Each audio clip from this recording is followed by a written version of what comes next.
de croire qu'elle rejoindra mon père dans 2 ou 3 ans. Et si je lui dis ce que tu crois, c'est de la merde, je suis une ordure. Et quiconque lui dirait ça serait une ordure. Je me dis, quel est l'intérêt d'aller le contredire? Si le mec, lui, par contre, il utilise cette même foi pour justifier de la ségrégation, de la discrimination et de la haine, là, je me dis, oui, ça a un devoir d'aller lui expliquer que bah, ce qu'il pense, c'est de la merde, en fait. En fait, c'est très grave ce que tu viens de dire, Greg. Pour le coup, c'est encore plus grave que ce que tu as dit.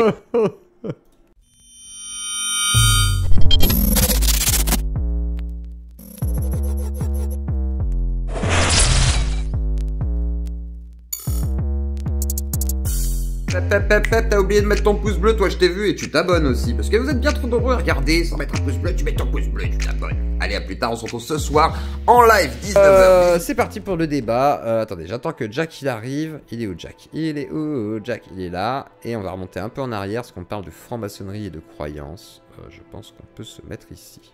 Mais bon, ça faisait pas les 5 On va faire comme ça. comme on réécrit pas là. Message est passé, Tatiana sera la bienvenue si elle veut venir. Mais moi j'ai pas ses contacts. Et je crois Oh, que 4000.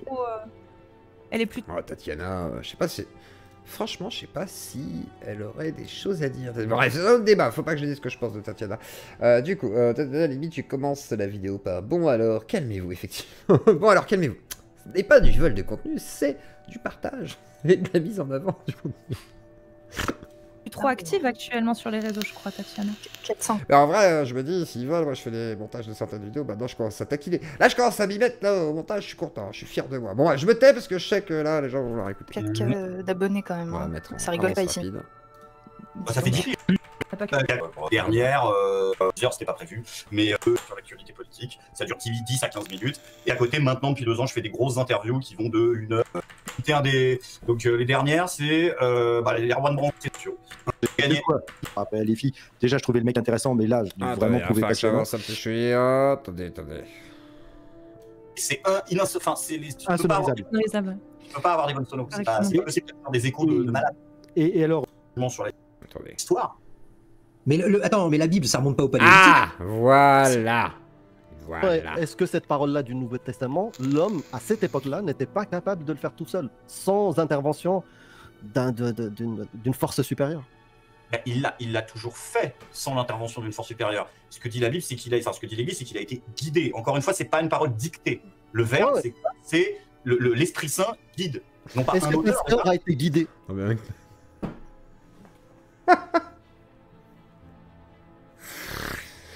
Bah, franchement, en vrai, moi, si ma femme se voilait, ce serait problématique, quoi, gros. Je sais pas, moi.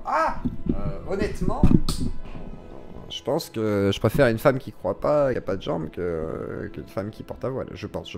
Tu peux monter le volume de la vidéo. Plus haut, là, ça va être compliqué. Hein. Est-ce que Pasteur a été guidé pour inventer Voilà, vous entendez bien, quand même. la pénicilline? Exact. Est-ce que, je sais pas si c'est la pénicilline, mais le vaccin en tout cas, est-ce que voilà, des inventions de ce type-là sont guidées divinement? Parce que moi je les trouve plus impressionnants que les textes de la Bible. Quoi. Ah bah, scientifiquement, oui. Ah ben, mais Et encore une fois, la Bible, pour moi, je ne la prends pas dans une. Ouais, mais le problème, c'est que là, ce que dit Amir, en fait, le problème, c'est que voilà, c'est la science ne répond jamais à la question de Dieu, en fait. C'est, on peut tout expliquer, on va dire, on est capable d'expliquer énormément de choses, de ce qui se passe, machin et tout, comme en effet, on va pas refaire le discours. Par contre, jamais elle répond à la question de Dieu. Ça veut pas dire qu'ils croient en Dieu. Les gens trouvent ça miraculeux ce qui se passe déjà ici, donc on se dit, il n'y a peut-être pas besoin de Dieu pour que ça se passe. Mais à l'inverse, c'est vrai que ça répond pas à cette question-là. Donc, effectivement, le miracle de la vie, tout le monde pourrait s'extasier devant, et je pense qu'un croyant pourrait dire, bah oui, effectivement, le miracle scientifique. Donc ça, c'est toujours compliqué de prendre ça comme un truc par rapport à Dieu, qui, bah du coup, effectivement, par contre, Dieu, déjà, c'est difficile à définir, donc compliqué. Quoi. Dimension haute que métaphysique ou philosophique. Ce que nous dit la Bible du point de vue historique, du point de vue. Alors, m'intéresse. Parce que ça m'intéresse de voir comment les hommes pensaient le monde et comment ils ont expliqué le monde à l'époque, mais pour des raisons de culture générale. Parce que moi, j'ai une lecture de la Bible qui est une lecture historique critique. Mais du coup, oui, tu parles d'historique. Ça, moi, je l'ai bien compris dans ton analyse de la religion. Mais du coup, d'un point de vue divin, qu'est-ce qui pourrait différencier le Nouveau Testament d'un livre d'Alan Kardec? Alors, lecteur, je fais ce que je veux déjà. Si t'es pas content, tu t'en vas. Tu vas regarder la vidéo chez Cassius tranquillement et tout. Voilà. Et si jamais t'es content, bah tu restes. Voilà, tu mets ton pouce bleu et t'arrêtes de te plaindre. Parce qu'à un moment donné, les copains, j'ai le droit de couper si je le souhaite. Oh, c'est pas possible ça. Qui explique totalement un autre format de déisme, en fait, finalement. Sa durée, sa transmission. C'est-à-dire qu'en fait, la question, c'est pas de savoir est-ce qu'on aurait pu faire autre chose. C'est Et mettez des pouces bleus, hein, 79 pouces pour 367 personnes.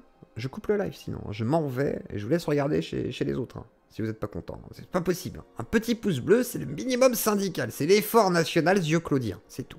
que nous n'avons pas fait autre chose. La Bible est le témoignage ininterrompu de l'évolution, on va dire, morale et philosophique de l'humanité, du paléolithique supérieur jusqu'à environ le 4e siècle après Jésus-Christ. C'est-à-dire que nous n'avons pas fait autre chose. Nous, humains, avons, par le biais de milliers de penseurs, de moines, de prêtres, de gens, transmis ce corpus-là, réécrit à la sueur des bougies, des curés qui devenaient aveugles à force de transmettre sa tête, avec cette volonté que survive ça comme un patrimoine. C'est ça que nous avons fait, en fait. La question est pas de savoir si on aurait pu faire autre chose. Nous avons fait ça. Il n'y a pas, si tu veux, en Occident, en tout cas, d'œuvres comparables sur la durée où plus de 40 auteurs décident de prolonger une gigantesque histoire. Mais attends, mais la Bible, ça remonte pas au paléolithique? Bah si. Bah Alors, non. Les premiers textes, ça dépend ce que tu appelles. Tu parles Ouais. du texte écrit qui nous est parvenu ou tu parles du mythe sur lequel ces textes ont été écrits. Parce que la Genèse, par exemple, le mythe de Noé, donc de l'arche de Noé et du déluge, ce texte-là, tu le retrouves dans la religion assyro-babylonienne. Et tu trouves, quand tu regardes beaucoup d'apocryphes, des textes qui sont quasiment préhistoriques. Enfin, il y a des textes de l'âge de bronze. Il y a des mythes de l'âge de bronze. Il faut bien comprendre que Yahvé, c'est un peuple juif, enfin qui n'est pas juif à cette époque-là, qui, d'ailleurs, la Bible n'est pas monothéiste avant que les rabbins le décident. C'est un texte monolatrique où un groupe de gens fuit Babylone en emportant avec eux en réalité deux, mais ils ont gardé qu'un, un de leurs dieux qui est Yah, et qui est un des dieux d'un panthéon. Si vous voulez que j'ai le thèse, mettez 2500 € sur son Tipeee, efficacité garantie. Pourquoi pas? Effectivement, ça pourrait marcher. Hein, largement antérieur. Donc en fait, c'est la survivance de ce texte-là. Par exemple, le démon Baal, qui est au pluriel dans l'Ancien Testament, ce sont les Baals, les dieux, en fait. Il y a des traces de polythéisme évident. Donc si, il y a des bouts de mythes. Le Jardin d'Éden, c'est un truc qui est beaucoup plus vieux. La Genèse, c'est déjà une adaptation. On y trouve des traces de mythes antérieurs qui sont des mythes quasi préhistoriques. Bah, après, j'ai peut-être mal compris, mais moi, là, je suis en train de dire. Ouais, Juste, vas-y, dis-moi. excusez-moi. Ouais, les gens qui étaient en attente dans le stage, j'en ai expulsé quelques-uns. Je suis vraiment désolé, on a dû faire de la place. Ouais, on a dû faire de la place. Et pour c'est chaque. parti, Voilà. la confrontation, le grand combat va commencer. On a posté à 2 secondes, s'il te plaît. Moi, de ce que j'ai cru comprendre, au Paléolithique, ils avaient justement pas besoin d'un gros dieu, entre guillemets, justement parce que les sociétés étaient toutes petites et que, par exemple, bah, le meurtre. C'est ça, les sociétés étaient tellement petites qu'il n'y avait pas de nécessité d'un dieu qui domine une société, voire le monde, qui régisse toutes les règles de l'univers, patati patata, parce qu'il n'y avait pas ce rapport politique, ce rapport sédentaire aussi, hein, c'est-à-dire les gens sont sédentaires, peut-être qu'ils se tuent un peu plus, peut-être que les nobles étaient un petit peu plus virulents, voilà, c'était compliqué. Donc il fallait gérer tout ça, et je pense qu'on a structuré les religions aussi autour de la politique, de l'urbanisation, etc. Enfin, de la façon dont on a un petit peu décidé de vivre ensemble, on va dire.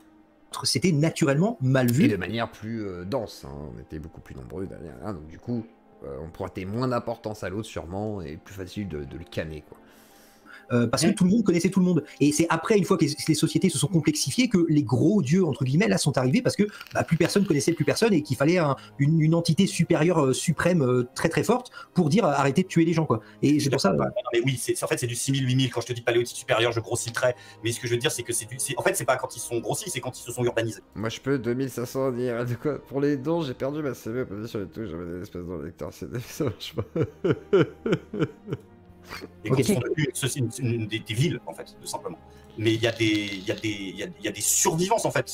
Si ce texte m'intéresse, c'est parce qu'en fait, il est le témoignage de notre psyché profonde et en fait de comportements que nous avons reproduits, que nous avons intériorisés de façon consciente et inconsciente et qui continuent à nous influencer encore aujourd'hui. C'est-à-dire que, par exemple, moi, souvent, j'aime bien dire à des athées qui sont parfois chrétiens. Et pourquoi je dis ça? Tout simplement parce que leur conception de la... Et là, il va s'enchaîner un débat, je trouve, Alors là, c'est un peu... Jacques, je trouve qu'il pointille. Alors comme il a dit, il est pointilleux avec les mots. Mais il a pas tort quand il dit... les gens ont une culture, on va dire, chrétienne, même s'ils ne sont pas chrétiens. Il est vrai que, de toute façon, par le biais de notre aspect culturel, ça a été parmi des socles fondateurs, enfin voilà, ça fait partie du socle fondateur avec plein d'autres choses qui sont là, avec des valeurs morales qui sont communes à dire. Et le fond du problème va être là pour Jack, de dire, non, c'est les hommes. Et là, J'aurais un point de désaccord, mais on va expliciter tout ça.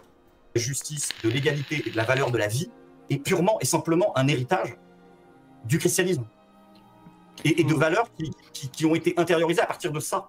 Il fait aucun doute, effectivement, que moi, en tant qu'athée Pardon, Alexandre. Excuse Alex, c'est juste parce qu'il y avait l'apostat Kafir qui voulait prendre la parole et il y a Jack qui est arrivé. Voilà, c'est ça. Voilà, donc j'aimerais bien Oui, que. moi, bon, je vais vous expliquer en 2 heures pourquoi. Moi, j'aimerais, enfin, je développe des fois des concepts un peu bizarres comme ça. Par que ballon, moi, j'attendrais plus des actes divins plutôt qu'une parole divine. Tu vois, je sais pas que Dieu, que si Dieu existe vraiment, on a moins besoin de sa parole que de ses actes. Je veux dire, ça paraît très caricatural Bon, comme ça, toi, mais il y a tellement de réelles injustices qui arrivent sur Terre à des enfants qui naissent avec des malformations terribles, dans des souffrances innommables, etc. On demande à Dieu de ne pas faire venir au monde, à la rigueur, des gens comme ça, ou de trouver un remède, un soin, je sais pas, quelque chose. On n'attend pas que de Dieu il dise, regardez, je suis le plus maître des cieux, j'ai créé ci, j'ai créé ça, blablabla. On s'en fout de la parole divine. Ce qu'on attend, ce sont des actes divins, s'il existe, qu'ils se manifestent, que sa volonté et que sa parole soit faite, ce genre de choses, tu vois. Pas forcément, oui, alors on va rentrer dans le message parce que là, il y a une parabole. Là. Moi, je pense qu'on a plus besoin d'actes que de paroles divines. Voilà, c'était très rapide, c'est très résumé. C'est très résumé, mais grosso modo, c'est ça. Est-ce que Jack va te contredire ou pas? Jack, il n'a pas intérêt à me contredire, attention. Tu peux tousser? Attendez, je vais juste aux toilettes. C'est un truc algérien, ça. Et c'est parti, ready to rumble. Vous aussi, pour signifier aux femmes, pour signifier aux femmes que l'homme est là. Je dirais peut-être même africain tout court. Ah oui, ok. En tout cas, comment ça va? Bonsoir Jack. Ça va très bien. Bonsoir à tous. On se maintient. Je suis sûr que c'est pas... L'accueil est un peu... Mais même moi... C'est leur concept de justice par de la chrétienté, mais qu'est-ce qu'il faut pas entendre? Ils tiennent leur concept de justice par de la chrétienté, mais qu'est-ce qu'il faut pas entendre? Attends, il va revenir. Non mais j'aurais tendance à dire c'est pas faux. On a été influencé par l'histoire. On a été très clairement influencé, et même ça m'a coupé des têtes. On s'est chargé des croyants. Certains étaient un petit peu virulents. On leur a dit, ah là, on coupe la tête. Bon, du coup, ils sont partis pour certains. Donc, effectivement, bon, voilà. Mais ça ne veut pas dire que le pays était laïque, qu'il n'avait pas des valeurs chrétiennes, qu'il n'a pas partagé quand même des valeurs chrétiennes et qu'il ne partage toujours pas. Si, il y en a. Et puis, il y a même des gens qui sont percés de croyances au niveau du plus haut de l'État. Il y a encore des lois, à mon avis, qui sont héritées de Napoléon, mais qui, malgré tout, doivent suivre, on va dire, des fois des... Voilà, je pense des logiques un peu chrétiennes, donc pourquoi pas, quoi. De la chrétienté en France, en tout cas. Oui, c'est un ouf le grec. Ah, certains ne sont pas d'accord, ah ouais, certains se disent non, c'est pas vrai et tout. Pour vous, la France et l'Occident, c'est des pays laïques. Genre les États-Unis, pour vous, c'est laïque? Vraie question. Parce que pour moi, c'est un pays ultra croyant. Je sais pas, l'Angleterre, c'est ultra croyant. Je sais pas, les autres pays autour de nous, pareil, tu vois. La France, en vrai, c'est quand même assez croyant. Je sais pas. Parce qu'on est vraiment... Merci pour la non-aléatoirité de la moulaga, effectivement. La moulaga étant aléatoire, merci de la rendre plus régulière. France, oui. En France, on a été influencé. Mais est-ce qu'on aurait vraiment besoin? J'ai des réponses pour ça. En fait, la France, c'est pas croyant du tout. Non, mais je veux dire, la France a toujours eu... La France, c'est pas croyant du tout. Si, pourquoi pas du tout? Non, je comprends pas, vous sortez ça d'où? D'où vous sortez que... Ouais, voilà, on a un background, exactement, on a un background, les copains, et d'où vous sortez qu'on n'a pas... Enfin, alors, ok, le judéo-chrétien serait un peu forcé, me semble-t-il, mais le côté chrétien, je vois pas comment on pourrait le nier, quoi. Comme on a aussi des choses maçonniques, mais ça veut pas dire que le côté maçonnique, c'est ce qui prédomine. Aux États-Unis, un petit peu plus, par exemple, le côté maçonnique pourrait faire partie d'un socle avec la religion et d'autres choses. Voilà, ouais, protestants évangéliques, ouais, mais je veux dire, dans tous les cas, on va dire catho, voilà, on va grossir les traits. Mais à un moment donné, pour moi, toutes les cultures, effectivement, ont des bases, des choses qui font partie de l'ordre de leurs croyances, en fait, et même si des fois, bah, le côté positif fait partie des valeurs morales objectives, aujourd'hui, bah, malgré tout, c'est des valeurs morales qu'on peut partager, donc oui, peut-être qu'on partage des choses qui sont de l'ordre de la chrétienté, et que, effectivement, plein de gens ont une morale qui pourrait être de l'ordre chrétienne, alors qu'en vrai, ils sont pas catholiques, mais ce qu'ils expriment serait effectivement plutôt du corpus catho que vraiment un corpus tout à fait laïcard, scientifique. Parce que, je sais pas, par exemple, en science, on va te dire que, je sais pas, il y a des actes qui sont considérés comme nocifs ou illégaux. Il n'y a pas d'ordre moral là-dessus. On va se dire, bon, bah, c'est comme ça que ça fonctionne. Mais on va pas dire, ah, c'est bien, c'est mal. Même si on sait qu'objectivement, c'est mal pour nous, pour une société, pour faire société. Mais c'est autre chose, ça. C'est le côté social, justement. Parce qu'on parlait de croyance. Donc quand on dit chrétienté, on parle de quoi? Est-ce qu'on parle de Dieu ou est-ce qu'on parle des êtres humains? C'est-à-dire, s'il y a un concept de justice intrinsèquement lié à la chrétienté, est-ce qu'il est divin ou est-ce qu'il est humain? Vu que je suis athée et que Dieu n'existe pas. Alors ça, je pense que c'est pas une vraie question. On serait de dire, on a un héritage chrétien, c'est tout. Il n'y a pas de question de est-ce que c'est divin ou pas. C'est juste de dire, ah bah, il y a un truc commun, des valeurs morales communes, point, ça va pas plus loin. Dans l'idée, je dirais, ça va pas plus loin. Les chiffres disent 80% de la population de croyants et croyants en Europe. Oui, bah voilà. Qu'est-ce qu'il faut pas entendre? Qu'est-ce que j'ai fait? Bah si, je suis désolé, Jack. Bah monte au pire. Mais je suis désolé, Jack. Vraiment, on a... Bah enfin, en France, ça va être compliqué de dire qu'il n'y a pas un socle culturel...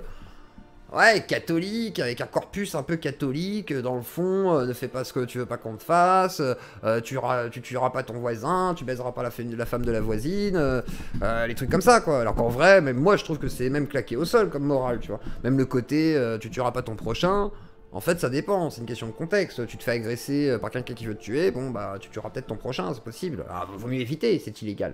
Mais je veux dire, nul ne sait comment il va réagir face à l'émotion.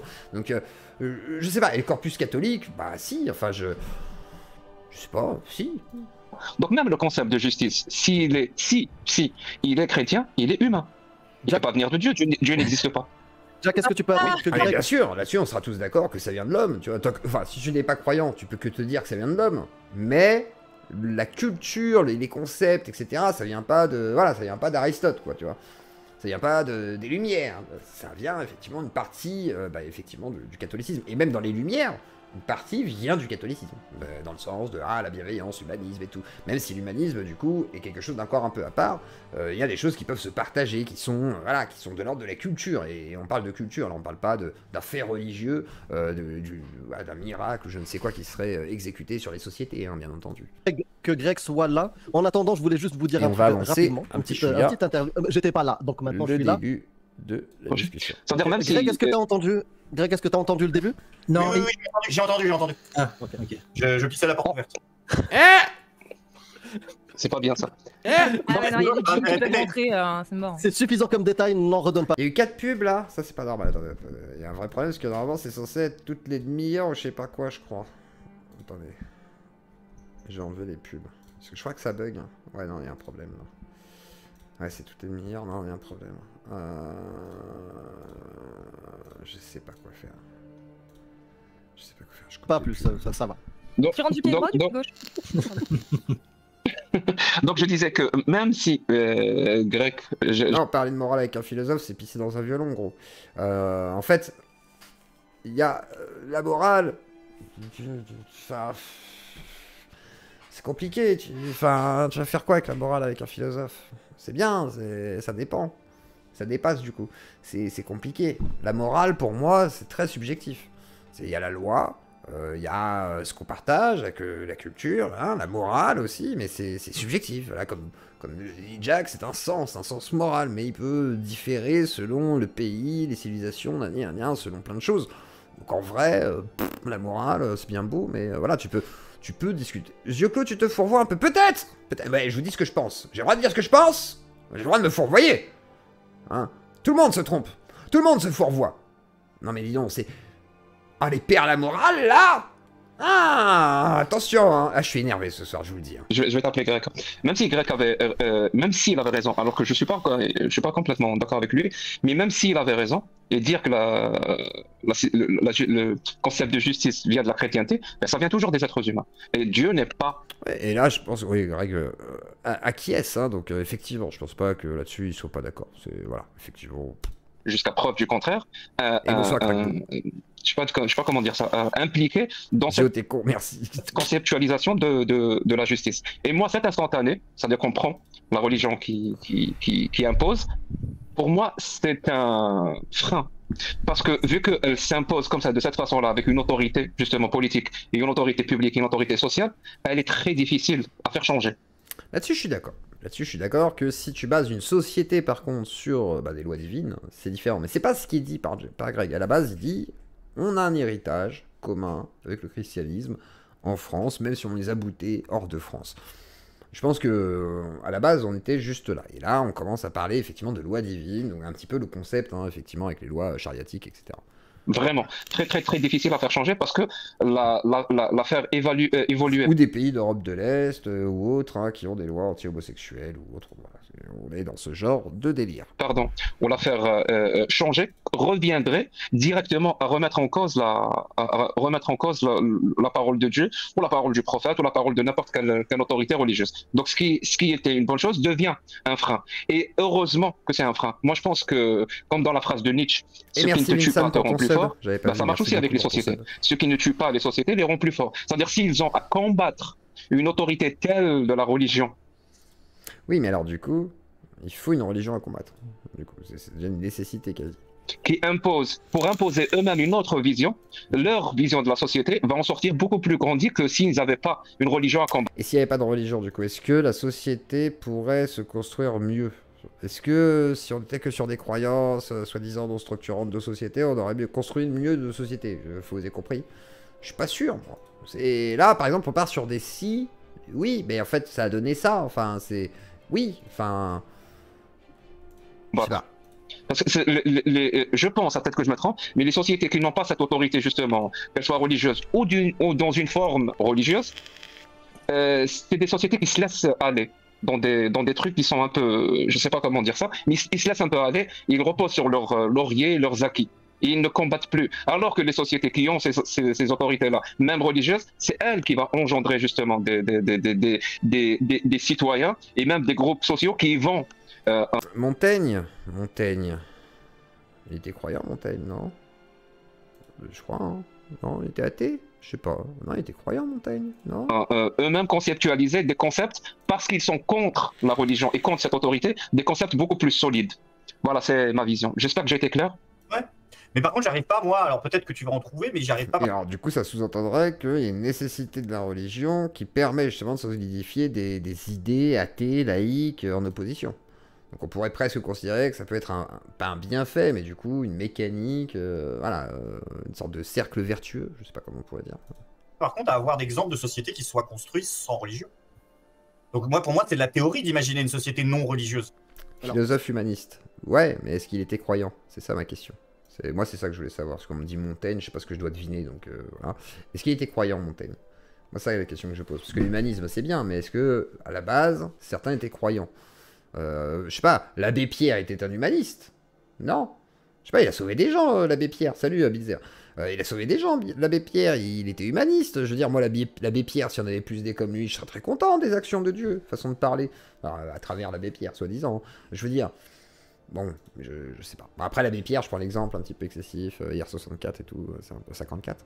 Ça dépend ce qu'on fait. Et en plus, si tu étends le terme de religieux au-delà de, et que tu le dispenses de la nécessité de l'existence de Dieu, parce qu'il peut y avoir, on va dire, des religions sans Dieu, comme le bouddhisme.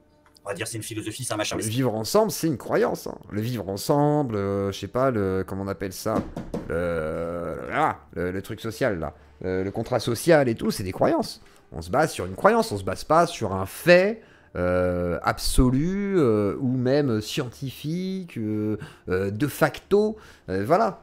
On est sur une croyance, on accepte de concéder à une croyance, comme quand on est dans une société, on accepte tacitement, et effectivement, on ne contracte pas le fait de dire on accepte de vivre dans une société avec un contrat social, on paye des impôts, on contracte pas. Je ne contracte pas, mais à défaut de ne pas contracter, c'est le jeu. Ma pauvre Lucette, et qu'on décide pas où on est, bon bah voilà, c'est comme ça, t'es là, bon bah t'acceptes les règles qui sont là. Derrière, t'as le droit de t'y opposer, t'as dit selon les pays où tu vas être, mais effectivement, on contracte pas, quoi. C'est tout. Donc ne contractez pas, c'est important. Ça, c'est un faux débat. Il y a un rituel, il y a des dogmes, il y a de la dévotion, il y a de l'adoration, bon voilà. Mais j'arrive pas à imaginer une société sans religieux et même sans sacré. Même quand la société française... Est-ce que tu me permets une précision? Est-ce que tu me permets juste une petite précision, en une phrase? Ok.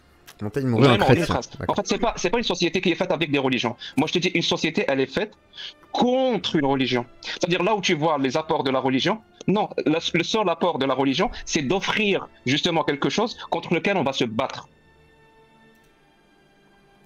Après, ça dépend. Et du coup, tu as un exemple de société non religieuse. L'Occident.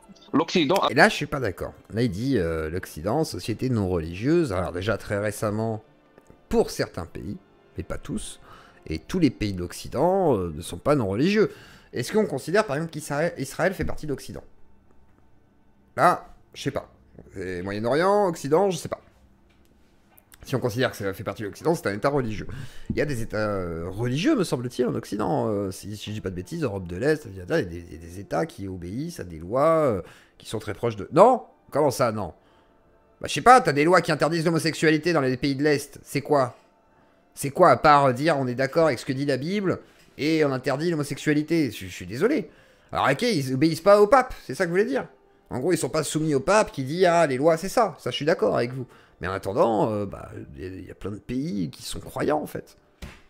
Je sais pas. Là, je trouve que je sais pas. Je trouve que c'est un peu juste. Par contre, idéalement, on peut se dire oui, effectivement, c'est les pays qui se sont le plus qui sont le plus sortis, qui sont plus laïcisés, qui sont le plus athéifiés. Je sais pas si ça se dit.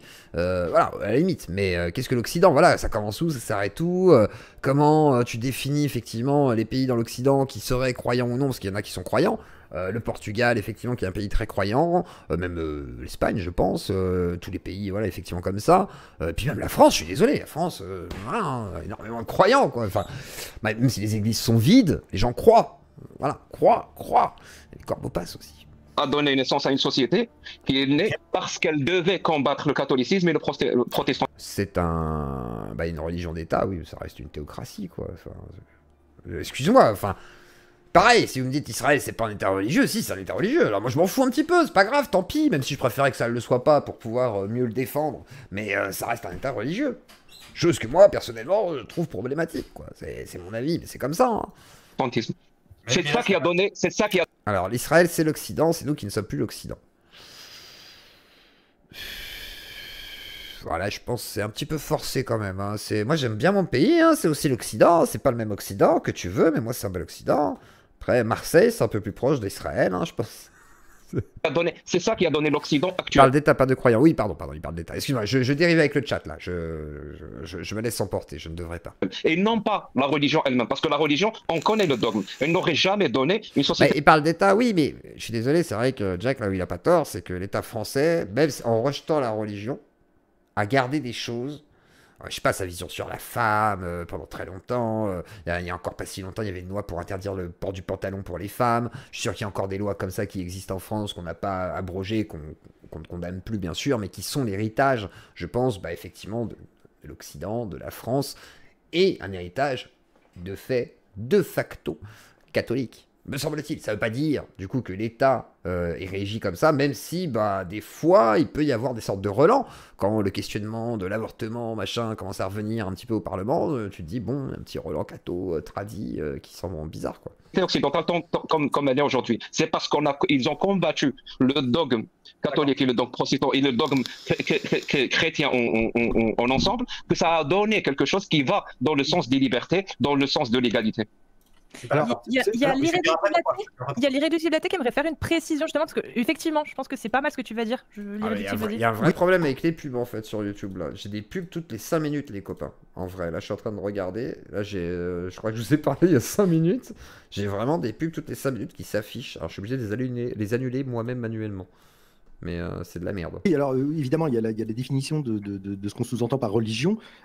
Après, ce que vient de dire Jack est super intéressant parce que on pourrait, comment dirais-je, coller ça à l'immobilisme qu'a connu l'Empire chinois, qui n'a pas de religion, qui avait une philosophie et qui n'avait pas de religion. Après là, bon, là c'est sur l'Empire chinois, mais on n'aura pas plus de détails. Je ne connais pas assez, et je pense que ce serait très bon de la connaître, l'histoire de cette civilisation. Pour revenir par contre sur le cas spécifique que tu as... L'interdiction de l'euthanasie, oui, par exemple. Il y a plein de choses, même le rapport au vin. Regardez. Le rapport à la légalité de l'alcool Et l'image très, même moi j'adore le vin, ne vous inquiétez pas, mais l'image très fleur bleue qu'on a de, voilà, du vin, de voilà, tout ça, du vin blanc, du vin rouge, parce que le corps du Christ et tout, un héritage culturel bien français, tu vois.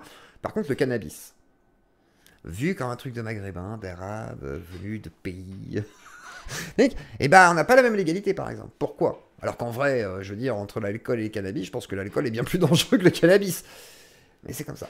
Donc, pareil, ça, c'est des héritages. Alors, peut-être, est-ce que c'est catholique? Je sais pas. Faudrait approfondir là-dessus. Je pense qu'il y a des gens qui ont fait des études en plus là-dessus. Mais je pense qu'il y a un truc qui vient quand même de l'aspect culturel. Et cette culture, elle vient pas de n'importe où. Que tu as mis en avant je pense que tu faisais allusion au grand courant des Lumières, à la Révolution, qui a lutté contre le catholicisme pour créer quelque chose qui sorte du religieux. Pauvre cousine, on va dire au revoir, hein, du coup. Déjà, dans les anciennes cités, qu'elles soient d'Égypte ou de Grèce, les dieux de la cité changeaient. Lorsque les dieux étaient vecteurs d'immobilisme, la cité changeait ses dieux. Les dieux mouraient, d'autres dieux naissaient, d'autres dieux qui étaient plus utiles, qui étaient plus pratiques, qui faisaient bouger davantage la société, qui correspondaient aux besoins des populations. Quand je regarde la situation spécifique de la Révolution française... Ah, c'est un autre problème, les cannabis, je suis pas d'accord. À l'époque, c'était pas un autre problème, hein. C'était juste une question de comment on perçoit ça dans notre pays et comment on considère que c'est aussi grave que prendre de l'héroïne, quoi. C'était ça à l'époque, hein, le cannabis, hein. Tu mettais un héroïnomane, tu mettais la pente glissante, tu mettais un mec qui fumait un joint à côté, tu disais, ah, regardez, c'est les mêmes, hein. Ça mène à ça. Et puis les Noirs, ils se masturbent, mais ils fument du cannabis, ils agressent des gens aux États-Unis. Et puis en France, c'est un peu pareil, hein. Regardez les Arabes, ils fument du cannabis, hein, contrairement aux Blancs.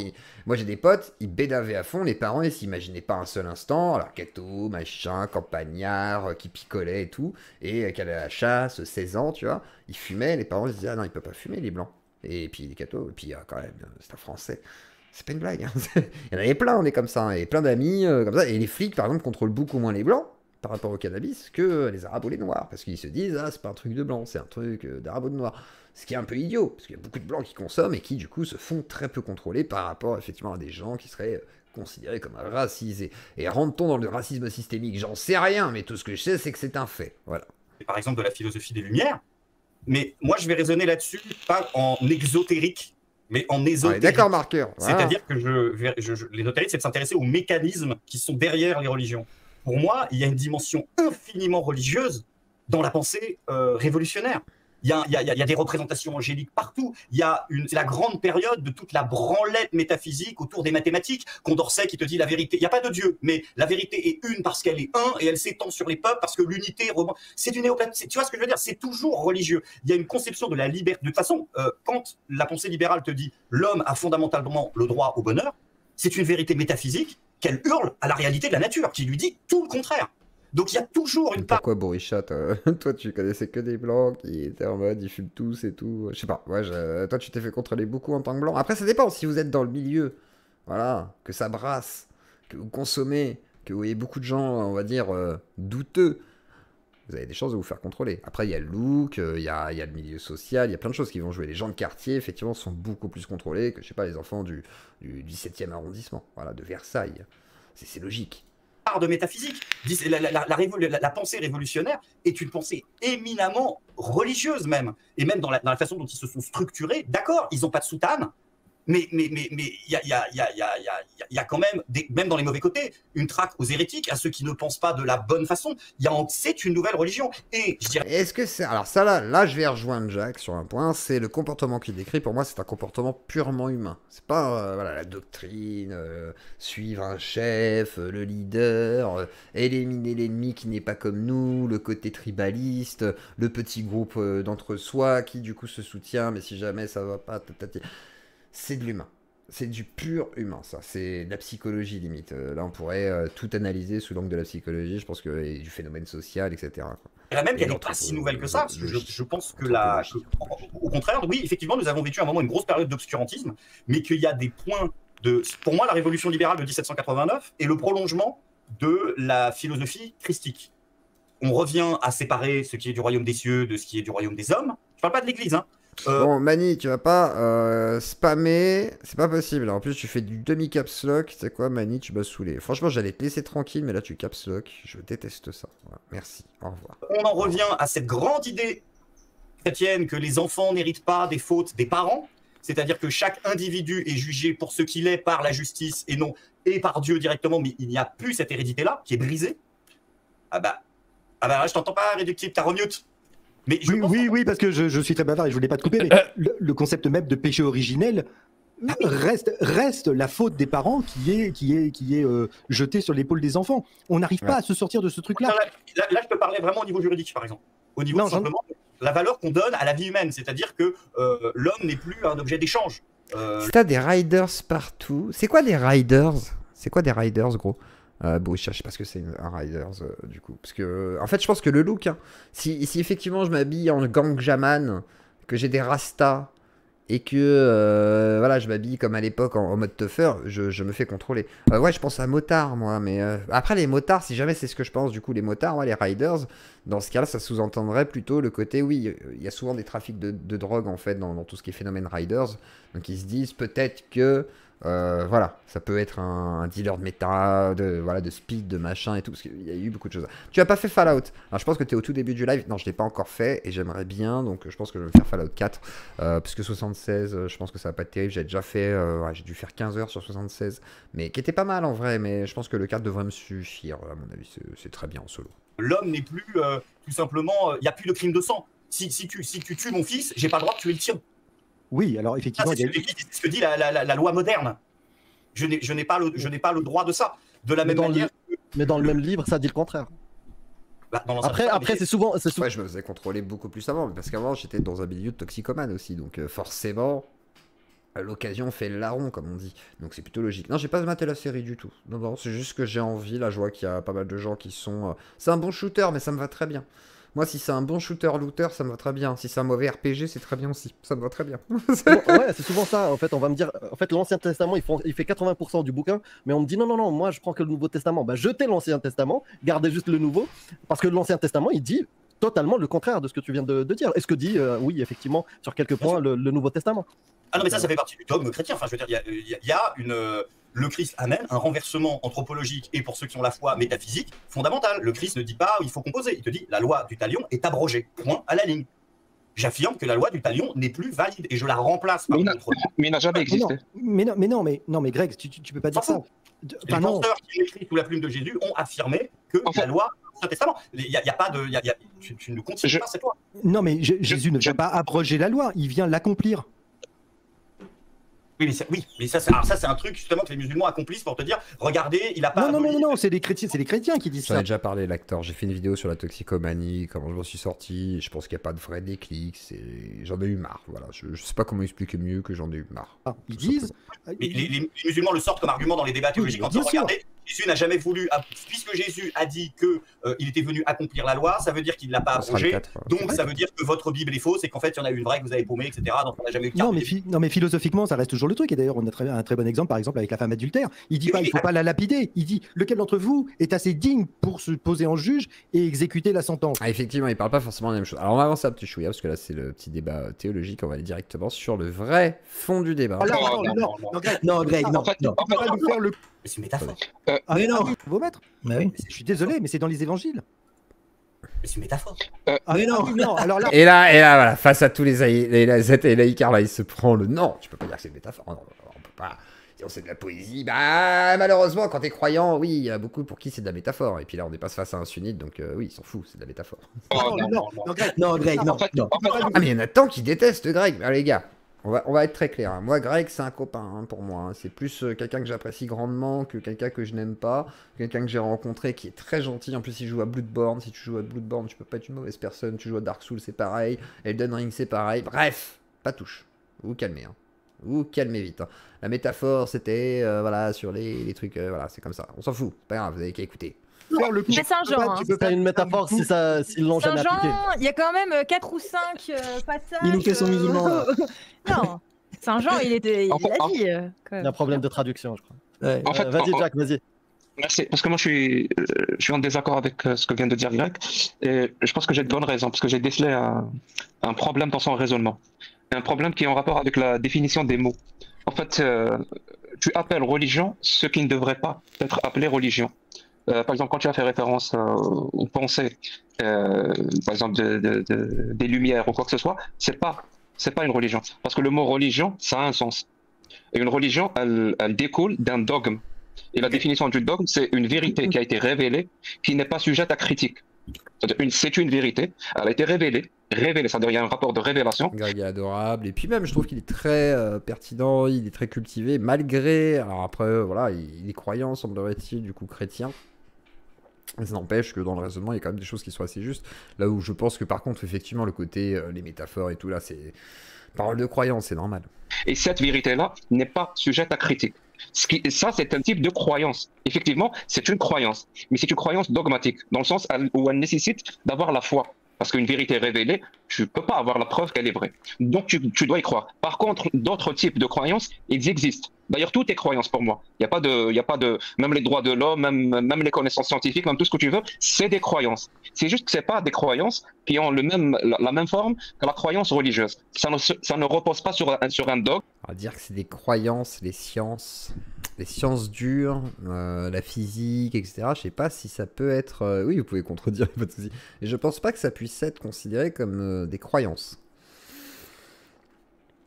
Alors, c'est pas des certitudes absolues, mais c'est voilà, c'est extrêmement solide. À un tel point où c'est solide, c'est que c'est quasiment indémontable aujourd'hui pour l'instant. Je veux dire, la Terre est ronde. Accroche-toi pour démonter ça, tu vois. Enfin, je sais pas, la photosynthèse, les machins, comment fonctionne l'ADN, tu vas t'accrocher, quoi. Après, on trouvera sûrement d'autres choses, etc. Encore et encore, hein, mais est-ce qu'on est dans l'ordre de la croyance, là? Non, on est sur du fait, quoi. Enfin, je sais pas comment. Donc, bon. Que tu ne peux pas critiquer, que tu ne peux pas remettre en cause. En fait, c'est des types de croyances. Épistémologiquement parlant, par exemple, pour la connaissance scientifique, on parle de croyances vraies et prouvées. C'est ça une connaissance scientifique, une croyance vraie et prouvée. C'est-à-dire que c'est pas parce que là... Du coup, c'était plus une croyance pour moi. Du coup, j'ai dit connaissance scientifique. Ah, pardon. Est une croyance, pas la science. Ok. Excuse-moi, j'ai dû couper aussi dans la phrase. C'est pas parce que où tu décèles une certaine forme de croyance, tu vas appeler ça religion. Et même quand tu fais référence à ce qu'on appelle les lumières, par exemple en France ou quoi que ce soit, là aussi, tu peux rapidement comprendre que cette pensée-là des lumières, c'est faite contre le dogme chrétien. C'est même évident. Je vois pas comment tu... Là-dessus, c'est vrai. Et même les francs-maçons et tout, hein, c'est une manière de s'émanciper du dogme catholique, chrétien, croyant, etc. De pouvoir avoir des réflexions autour de ces sujets, de se réunir après entre aristocrates, machin et tout, par exemple. Et pareil, c'est en opposition forte à la religion, même si dans des loges, des fois, il faut croire, mais dans d'autres, non. Et certaines loges sont farouchement, donc effectivement, opposées au catholicisme de manière virulente. Hein, et on fait partie des gens qui se sont opposés aussi lors de, effectivement, de certaines Revolution. Tu passes à côté de ça, c'est même évident, c'est parce qu'ils vont aller contre. Bon, la plupart, ils étaient déistes, ils n'étaient pas athées, la plupart, ils étaient déistes, mais déjà, ça veut dire qu'on va remettre en cause ce rapport d'autorité du dogme chrétien. Et si on remet en cause ça, qu'on va développer d'autres types de croyances. Comme tu l'as si bien dit, par exemple. En fait, ce qui est marrant, c'est quand il dit ça, et là, je suis d'accord avec toi, sur ce que tu dis, Jacques. Par contre, je me dis, du coup, malgré tous les croyances, permettent d'avancer selon toi. Et là-dessus, je me dirais, du coup, est-ce que c'est une nécessité, les croyances, tu vois, pour l'homme, finalement, pour avancer dans les idées, dans les sciences, machin et tout, ou parce que c'est bloquant, mais ça lui permet aussi, du coup, d'essayer d'aller au-delà. Donc, ça pose la question, du coup, de la nécessité des croyances, peut-être, dans une société, pour qu'elle puisse avancer, qu'elle puisse rester saine, peut-être, je sais pas. Là, c'est une question personnelle que je me pose, voilà, c'est ma réflexion perso. La croyance que l'être humain doit avoir ses droits, l'être humain doit avoir sa dignité, il y a une question de liberté, tout ça c'est des croyances, mais c'est pas des croyances religieuses. Et en parlant rapidement sur les paroles du Christ, parce que avec mes débats avec les musulmans sunnites, je décèle ça très très souvent, ce qu'on appelle le concordisme, c'est-à-dire prendre un sens qui nous va aujourd'hui et le donner sur des phrases qui datent d'avant pour dire que cette phrase elle a le même sens que je connais aujourd'hui, dans le sens où, par exemple, je peux te dire, moi aujourd'hui, Jésus était pour le mariage pour tous. Pourquoi? Parce qu'il a dit aimez-vous les uns les autres. Tu vois ce que je fais là? Ça n'a aucun sens. Non, et pourtant, c'est exactement ce que tu as fait quand tu fais dire à Jésus qu'il est contre l'esclavagisme. Merci. Alors, il y a juste une toute... Pardon, Greg, juste un... Et je vois un commentaire qui est intéressant, c'est oui, effectivement, Greg, c'est quelqu'un qui a fait beaucoup d'ésotérisme entre voilà, Crowley, des magies rituelles, la franc-maçonnerie, etc., qui aime beaucoup ça et en est encore passionné, je pense, aujourd'hui, hein, la Chaos Magic et tout. Donc c'est des thèmes qui vraiment voilà, teintent aussi une partie de son discours, ce qui est normal en fait, hein, comme plein de gens. Donc voilà, l'homme ne peut que croire et le mieux qu'il puisse faire, c'est que ses croyances ne contredisent pas la réalité. Je suis d'accord avec toi, mais après, est-ce que tout le monde a la capacité de jauger face à la réalité? Et quand ils sont confrontés à ça, justement, la dissonance cognitive, tu vois, des fois c'est trop fort la dissonance, donc beaucoup de gens reculent. Donc effectivement, je suis d'accord avec toi, mais faut être capable de le faire, de se remettre en question là-dessus, de prendre ce temps nécessaire et en même temps aussi la charge, on va dire, pas émotionnelle, mais cognitive, d'une remise en question en fait, hein, parce que c'est pas rien non plus. Un tout petit truc, il me semble qu'il y a un petit hiatus, et que quand tu parlais de la Révolution française et du côté religieux, que tu parlais plus du symbolisme et de la forme que du fond. Oui. Installe-toi, Dodo. Mais c'est un truc que j'ai gardé dans l'ancien format. Pour moi, la religion, c'est le symbolisme en mouvement. Alors ça c'est les francs-maçons, effectivement. En fait, chez les francs-maçons, tout est symbole. Voilà. Tout est symbole, les couleurs, les formes, et il y a une façon de lire les symboles. Et le symbole, en fait, c'est toi qui le vis. Voilà, tu es symbole, le symbole est, machin et tout. Et effectivement, le symbole qui est exprimé par la religion, il y a le symbole aussi dans la religion. Et tout ce symbolisme, en fait, voilà, pour certains, il est en marche. C'est-à-dire que ce sont des symboles, c'est une réflexion symbolique qui est arrangée pour créer. J'aurais pas dû dire religion, j'aurais dû dire culte. Pour moi, il y a un culte révolutionnaire. Complètement. Oui, bien sûr. C'est vrai. Contrairement à la religion, tu as la possibilité d'être... Après, même le culte de l'être suprême, un petit peu, hein, dans le communisme, etc., ça existait aussi. Oui, tu avais la possibilité d'être contre les vérités révélées par la Révolution française.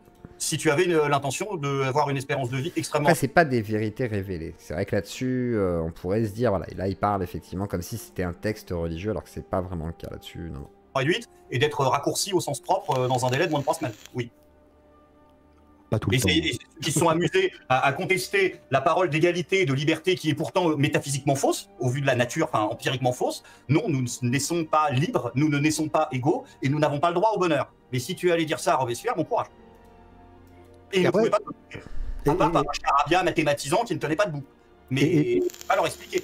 Il ne faut pas oublier que en fait, les révolutionnaires, et en particulier les philosophes, tout peut devenir un culte, oui, mais par contre, tout ne devient pas une religion, effectivement, là-dessus. Ne regardez pas les athées de manière positive, hein, du tout. Tous les mecs étaient manifestement athées, Dolbach, etc., étaient plutôt très mal vus des grands philosophes de l'encyclopédie. Les encyclopédistes et les révolutionnaires vénères étaient tous des déistes et vraiment ne supportaient pas les athées. Est-ce que tu sais pourquoi En fait, tout découle de ce qu'on appelle l'approche réflexive de la morale. Tout découle de ça.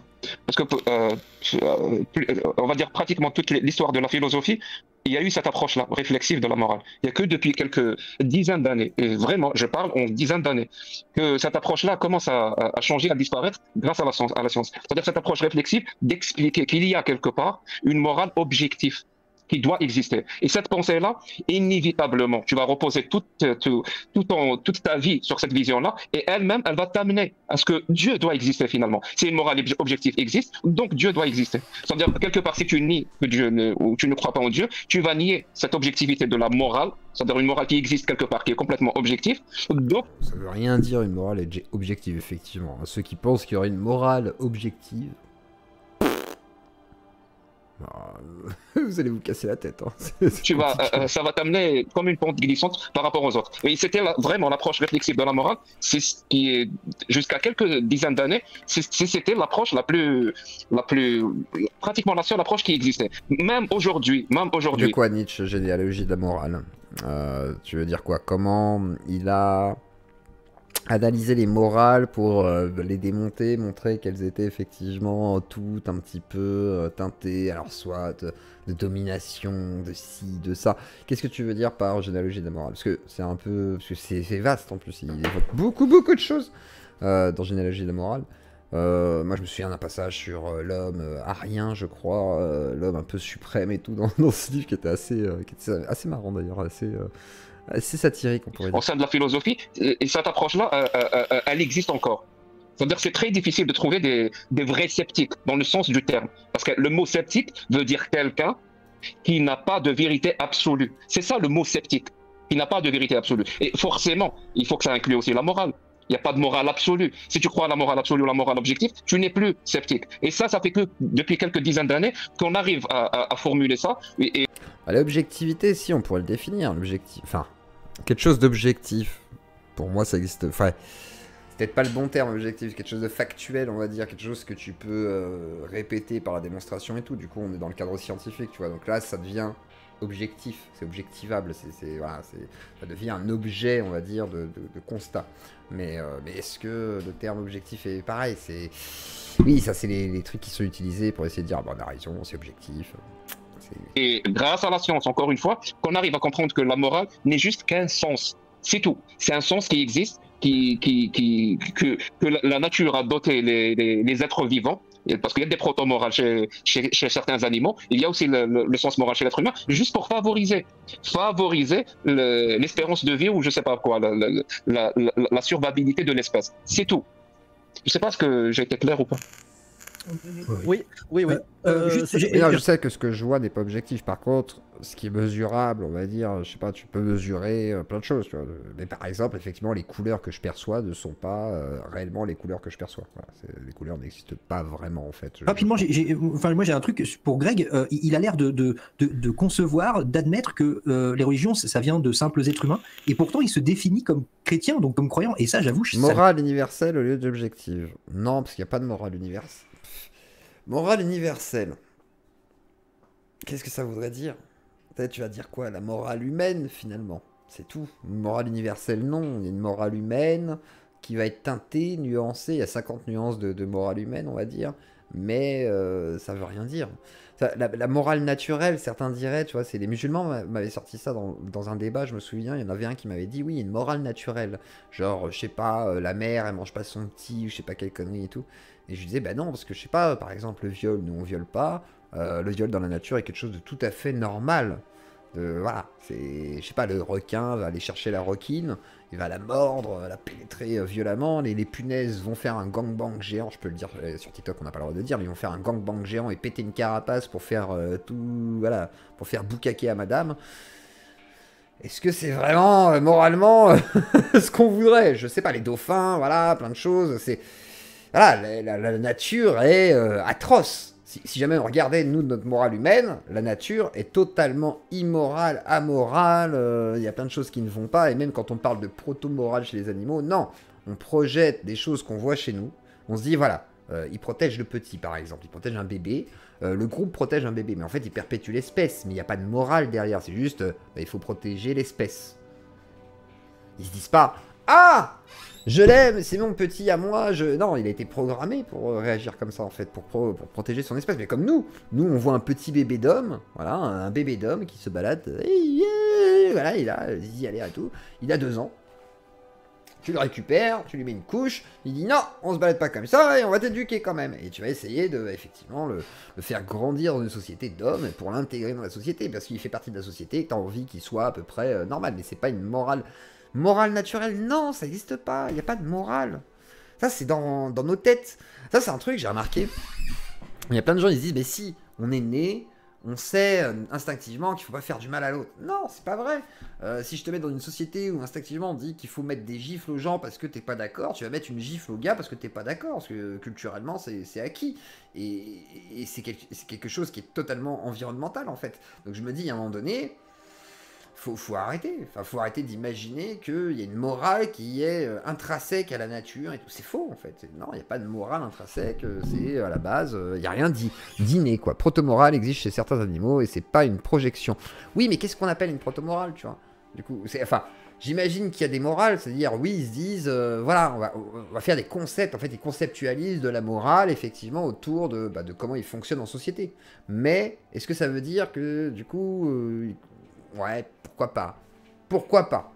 J'entends le terme de proto-morale, mais pour moi, ça reste des concepts qu'on établit pour faire une société, pour fonctionner ensemble et qu'on va faire grandir. Comme, je sais pas, un oiseau qui utilise un outil, tu vois, à la base, il se dit pas, je vais fabriquer un marteau. Mais il se dit, je prends un bâton, le bâton il est long, il rentre dans le trou, il me permet d'aller chercher la chenille, je récupère ma chenille, je la bouffe, et voilà, tu vois, il se dit pas, ah, j'ai fabriqué une lance, tu vois, il conceptualise pas tout ça, nous, on conceptualise autour.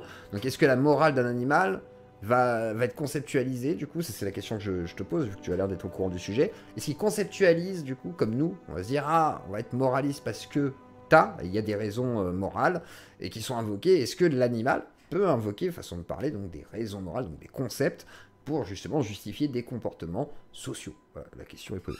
Instinct de conservation plutôt. Oui, c'est ça, voilà. Bah oui, préservation, voilà, conservation, etc. Oui, bien sûr. Jack, en quoi la présence de la team pour parler morale avec Zio, Chloé Greg va débunker le démon de l'islam et ses textes? Ça m'échappe complètement, je comprends pas. On s'en fout. Ah, mais parce que le christianisme est une philosophie. Je pense qu'on est chrétien indépendamment de la métaphysique chrétienne, en fait. Hein. Et d'ailleurs, les musulmans. Instinct de conservation collective, là, je trouverais ça plus juste, du coup, parce qu'en vrai, c'est ça. C'est des mécanismes soit préétablis pour faire perdurer notre espèce, soit environnementaux, de la société, de la psychologie voilà, sociale, voilà quoi. Enfin, me semble-t-il. Hein. Quand ils font ce reproche très souvent aux chrétiens de dire vous avez trahi la religion et vous en avez fait une philosophie, je leur dis oui, bien sûr. Mais il y a des musulmans aussi qui... C'est un texte de philosophie platonicienne. Mais c'est un texte, pas de Saint Jean pour le coup, mais d'un autre Jean. Ils ont le sens de l'injustice. Est-ce que c'est de la morale? Bah... Non. Bah, certains animaux ont le sens de l'injustice. Est-ce que c'est de la morale? Bah, je sais pas, moi, tu me voles un truc ou c'est pas partagé, tu vois que ton collègue, il est en train de crever, ça va contre l'espèce, tu vois, d'une certaine manière. Ouais, je sais pas, tu peux percevoir... Je sais pas, je sais pas. À voir. Il faudrait que j'étudie le sujet, je le connais pas. Je le connais pas spécialement, la proto-morale, mais là, je prends du peu de socle de connaissances que j'ai qui est assez maigre, là, sur le sujet, hein, vraiment. Organiser, qui est en fait la troisième, c'est un texte ouvertement symbolique. Ça, c'est pas du concordisme que de le dire. Moi, je fais pas de concordisme sur ce truc-là, j'essaye vraiment de me méfier du concordisme. Je dis juste que sur des textes qui ont été écrits sur une période de plus de 2 millénaires, effectivement, je pense que certains textes comme la Genèse sont ouvertement des textes qui ont été écrits par des auteurs dans un premier degré. Par exemple, les fleuves qui sont décrits dans le Jardin d'Éden sont localisables géographiquement, on sait exactement où il est. On est capable sur une surface de 200... Oui, bah, on sait à peu près où ça se croise. Oui, d'accord. Voilà, oui, et puis la montagne sur laquelle arrive Noé, c'est le mont Ararat. Si tu suis logiquement, c'est... Donc en fait, on peut géographiquement, c'est au sens premier. Tu vois que ce sont des gens qui ont voulu expliquer d'où venait la foudre, d'où venaient les cieux, comment on avait créé le truc, exactement 7 jours. Mais par exemple, des textes qui ont été... On ne peut pas comparer des textes de l'âge de bronze avec des textes qui ont été écrits, comme par exemple l'Apocalypse de Saint Jean, qui est un texte écrit par une secte néoplatonicienne au IIIe siècle après Jésus-Christ, ou au IIe. C'est évident que c'est un texte métaphorique. C'est clair que quand tu lis l'Apocalypse, si c'est pas métaphorique, c'est complètement perché, quoi. Mais vraiment, il y a des sortes de sols d'émeraude, il y a des trompettes par milliers qui sonnent avec des têtes de chef, je sais pas quoi. Ça n'a aucun sens, c'est complètement fumé. Oui, on se doute bien qu'il y a peu de chances que ce soit quelque chose qu'il faut prendre au premier degré, sinon il y a un problème, quoi. Cavalier de l'Apocalypse, c'est pas du concordisme que de dire que c'est éminemment une représentation symbolique. Il est évident que quand Jésus dit « vous ne donnerez pas la perle au pourceau », il n'est pas en train d'enseigner à des paysans « si vous tombez sur un truc qui peut vous mettre, vous et vos enfants, jusqu'à la fin de vos jours à l'abri du besoin, ne la donnez pas à manger à vos cochons ». Non, il n'est pas en train de leur dire ça. Ça tombe sous le sens que c'est évidemment métaphorique. C'est pour ça que sur les paroles de Jésus, je pense véritablement, ou sur ceux qui ont écrit en son nom, que énormément des enseignements de Jésus sont des enseignements de secte néoplatonicienne et donc philosophiques, et que les choses qui... Tu penses qu'il a réellement existé? Je ne sais pas.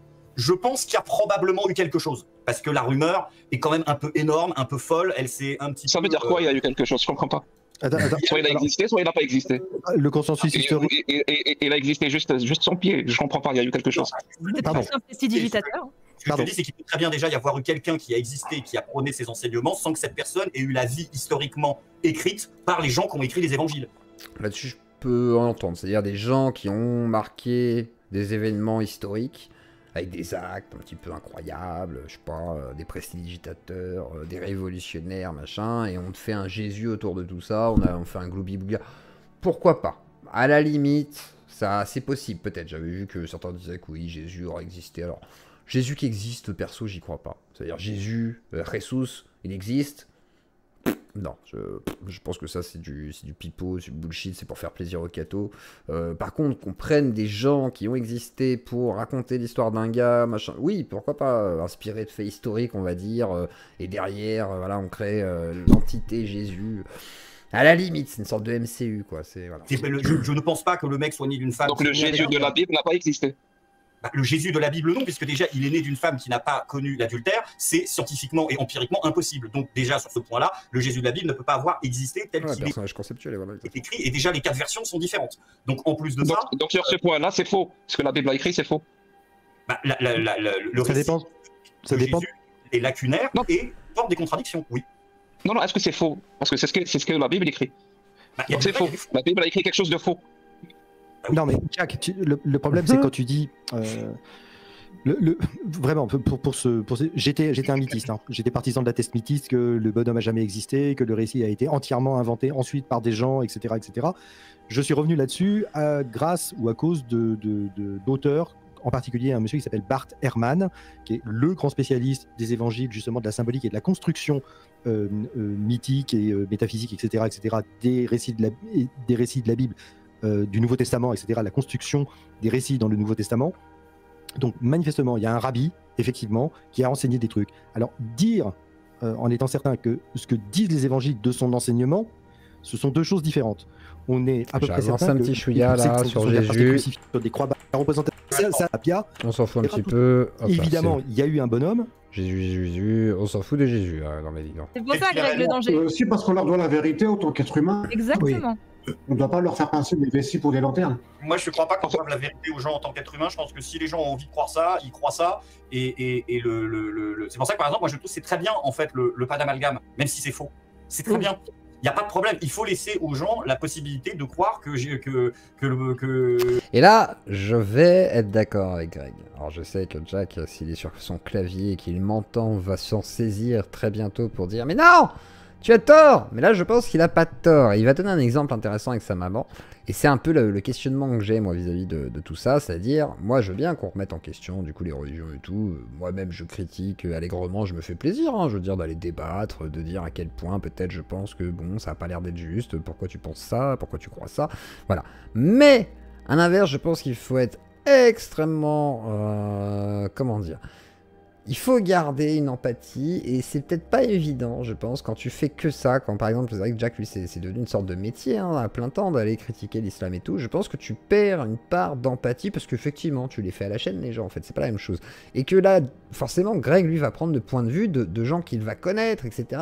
Il va se projeter sur des gens qu'il connaît plutôt, parce que dans son entourage, je sais qu'il y a aussi des gens qui sont musulmans, j'en ai rencontré quelques-uns. Et du coup, de facto, tu te dis, bah oui, il va prendre ce point de vue-là. C'est-à-dire, est-ce qu'on doit être frontal, en fait, d'une certaine manière que Mohamed et pour les droits de l'homme, s'ils ont envie. Moi, je pense pas qu'on leur doit. Non, mais... Donc effectivement, des musulmans progressistes ou des religieux ultra progressistes ou je ne sais quoi, limite, c'est une bonne chose. Et est-ce qu'on ne devrait pas plutôt leur dire, bah voilà, c'est vous de la religion et faites l'apologie de cette vision, au pire, de l'islam qui t'a fait reculer du coup toute une vision archaïque, un peu ancienne et tout. Je ne sais pas. Il faut refaire une autre branche. La responsabilité de la France, c'est de ne pas laisser sur son territoire les autres barjots, leur dire que c'est faux et leur expliquer qu'il faut qu'ils aillent en Syrie parce qu'on leur a menti pour 15 pieds. C'est ce que je veux dire. Et pour toi, Greg, tu aimerais qu'on te dise la vérité ou qu'on te laisse croire des choses fausses? Ah mais moi, il n'y a pas de problème, vous pouvez me dire ce que... Le chrétien sur le chat, à quel moment vous avez oublié que je suis athée? Ah bah, parce que depuis que tu critiques l'islam, Jack. Hein. Là, tu t'as laissé des espoirs à certains. Il y en a certains qui se sont dit, ouh, ah bah dis donc, il va nous laisser tranquille et tout. Vous voulez. Il n'y a absolument aucun souci. Moi, j'espère que la personne que j'ai en face de moi me donne sa vérité et me dise ce qu'elle pense être vrai. Et bah voilà. Bah les autres musulmans, c'est pareil. Ce qu'ils veulent aussi, c'est ça. Ah non. Oui. Oui, on t'entend, Jack. Et là, on est d'accord. C'est le drame. J'ai une petite coupure. Je parlais spécifiquement du point de vue politique. Je ne pense pas que ce soit le rôle des politiques d'aller expliquer aux musulmans la réalité de leur dogme. Je ne pense pas que ce soit le but. Non, mais ma question n'était pas par rapport à ça. Ma question était par rapport à toi. Ça veut dire, toi, tu estimes qu'il n'y a pas de problème si tu savais ou si tu connaissais la vérité. Ça ne va pas te chambouler ou quoi que ce soit. Non, parce que je pense être assez solide pour l'encaisser. Je ne sais pas si c'est le cas de tout le monde, mais il faut faire attention. Et pourquoi tu penses que les musulmans, c'est pas leur cas? Comment ça? Non, mais pourquoi tu penses que les musulmans, faut pas leur dire la vérité? S'ils pensent que Mahomet est pour la démocratie et pour les droits de l'homme, il faut les laisser croire ça.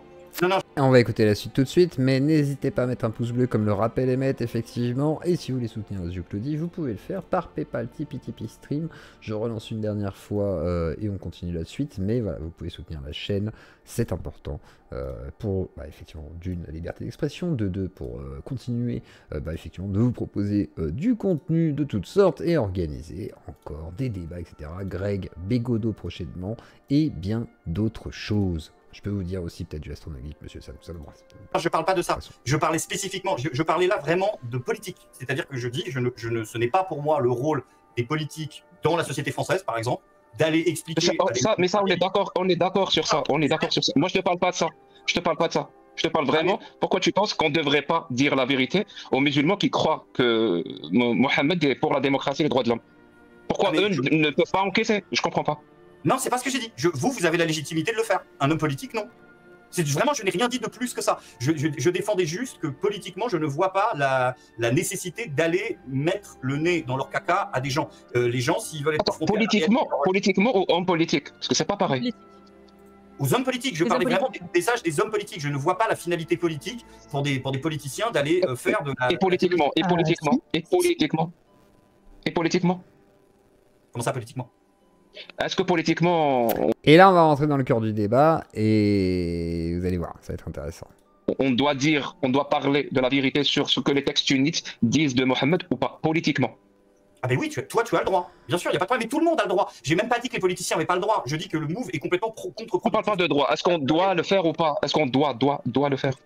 Pour moi, il n'y a pas d'obligation morale. Si toi, tu t'estimes que c'est une obligation morale ou que c'est un simple désir, je pense que tu es un individu libre qui en a. C'est pas ça. C'est soit on doit le faire parce que politiquement c'est nécessaire, soit on ne doit pas le faire parce que justement politiquement ça serait une mauvaise chose. Et moi, j'ai compris de ce que tu as dit qu'on ne devrait pas le faire parce que ça serait pas politiquement quelque chose de bien. De dire aux musulmans qui pensent que Mohammed est pour la démocratie et les droits de l'homme que ce n'est pas le cas. Non, vraiment, ce n'est absolument pas ce que j'ai dit. Ce que je dis, c'est que pour moi, le rôle des politiques, c'est de garantir on va dire. Je parle pas des politiques. Alors, si on parle pas des politiques, je suis d'accord. On parle politiquement. La définition de la politique, c'est à partir du moment où il y a des citoyens qui interagissent entre eux dans l'espace public et dans l'espace politique, c'est de la politique. Voilà. Les hommes politiques obéissent à d'autres critères, si tu veux. Et encore plus quand ils font partie du gouvernement. C'est-à-dire un homme politique qui fait partie du gouvernement n'a pas à dire ou à s'immiscer dans les croyances des gens. Tout court. Il ne doit pas en parler. C'est pas son rôle. Moi, je parle de la politique entre les citoyens. Est-ce qu'on doit ou est-ce qu'on ne doit pas? C'est-à-dire laisser les musulmans qui pensent que Mohammed est pour la démocratie et pour les droits de l'homme, les laisser croire ça. Est-ce qu'on doit les laisser croire ça politiquement ou est-ce qu'on ne doit pas les laisser croire ça? C'est-à-dire leur donner matière à réfléchir pour qu'ils se rendent compte que ce n'est pas le cas. Mais là, tu m'imposes un faux dilemme qui est on a le devoir, on n'a pas le devoir. On n'a pas le devoir, on a le droit de le faire. Non, je parle jamais de droit parce que le droit, il est clair. On a tous le droit de le faire. J'aimerais savoir si on doit le faire. Et c'est pas un faux dilemme parce qu'il n'y a pas de troisième possibilité. Soit on doit le faire, soit on ne doit pas le faire. Il n'y a pas une troisième possibilité. Alors, petit message de Jack dans le chat qui vous dit: vous chrétiens, je vous envie sur ce chat car vous pouvez vous mettre à la place des musulmans avec qui je débat, vu qu'ils ont exactement les mêmes endoctrinés et refutent la réalité. Ah, j'ai discuté avec des cathos, effectivement, je confirme. Si, on doit le faire. C'est toi qui me disais tout à l'heure que je pensais qu'il y avait quand même, t'as pas une sorte de rejet d'un impératif moral sorti du chapeau. Il n'y a pas d'impératif moral à aller parler de religion. Je connais des gens qui disent que je vais aller voir ma boulangère en lui disant est-ce que vous parlez d'islam? Non, voilà, je m'en fous en fait. Moi, ce que je dis juste, c'est que je parlais juste des politiques. Je leur dis, toi, tu dis on a le droit de le faire. Oui, mais le droit, il doit s'inscrire dans une. Enfin, le droit suppose que tu puisses aussi le faire sans te faire couper la tête. Donc moi, mon rôle, ce que je pense, c'est que les politiciens. Comment ça, sans se faire couper la tête? Parce qu'aujourd'hui, faire une critique aussi virulente de l'islam que celle que vous faites peut être dangereuse pour vous. Et moi, je pense que le simple rôle des politiques, c'est de garantir que l'on puisse aborder le sujet de la critique de la religion. Et tu penses pas garantir la sécurité, effectivement, de la possibilité de critiquer, qu'importe les religions d'ailleurs, hein, toute religion, sans prendre le risque, effectivement, de se faire couper la tête. Que le risque. C'est tout. Et tu penses pas que le. Non, le risque. Les politiciens. Mais ce risque-là, c'est tout. D'accord. Mais tu penses pas que ce risque-là existe justement parce qu'il y a absence de la critique virulente des textes? Et non pas parce que c'est pas une conséquence de la critique virulente des textes, mais justement c'est une conséquence de l'absence de la critique virulente des textes. C'est une conséquence de la lâcheté des hommes politiques qui ont cédé au communautarisme dans ce pays depuis 40 ans par électoralisme. et qui ont une poudrière en France qui s'appelle les banlieues et qui sont flippés à l'idée d'aborder certains sujets. Point à la ligne. Il faut pas se voiler la face et il faut pas se mentir là-dessus. Ils ont les Et là-dessus, il a raison. Là-dessus, il a raison. Et là, on va arriver sur le titre est-il utopique, Jack? C'est qu'il va lui dire oui, mais pourquoi vous croyez que vous pouvez rien changer? La démocratie, c'est à vous de vous saisir finalement du pouvoir hein, et de changer les choses. Mais en fait, c'est pas possible, Jack. En France, on s'est fait baiser. On s'est fait sodomiser, on s'est fait écarteler le fion, on s'est fait dilater comme jaja parce que on nous a dit la constitution, tatati, vous pouvez voter, machin, on a dit non, on n'est pas d'accord, on nous a dit bah c'est pas grave, on va dire oui quand même. Ensuite il y a eu les gilets jaunes, on vous a dit ah vous êtes des gueux, vous êtes des pouilleux, faut pas manifester, ah bande de complotistes, on va vous remettre à votre place, tatati tatata. Et maintenant, on sait que c'est niqué. C'est pour ça qu'on veut plus de Macron et qu'on est prêt à voter des extrêmes, que ce soit du Mélenchon, du Zemmour, machin et tout. Les gens sont prêts à effectivement aller ouais, beaucoup plus loin. Et je pense que là-dessus, il y a peut-être... Alors, je sais que c'est pas ton sujet, la politique, Jack, mais là-dessus, je pense que tu te rends pas compte à quel point les gens se sentent impuissants face au système politique qui est face à eux, quoi. Enfin, qui les domine. Hein. Pourquoi tout le temps pourquoi tout le temps revenir aux hommes politiques?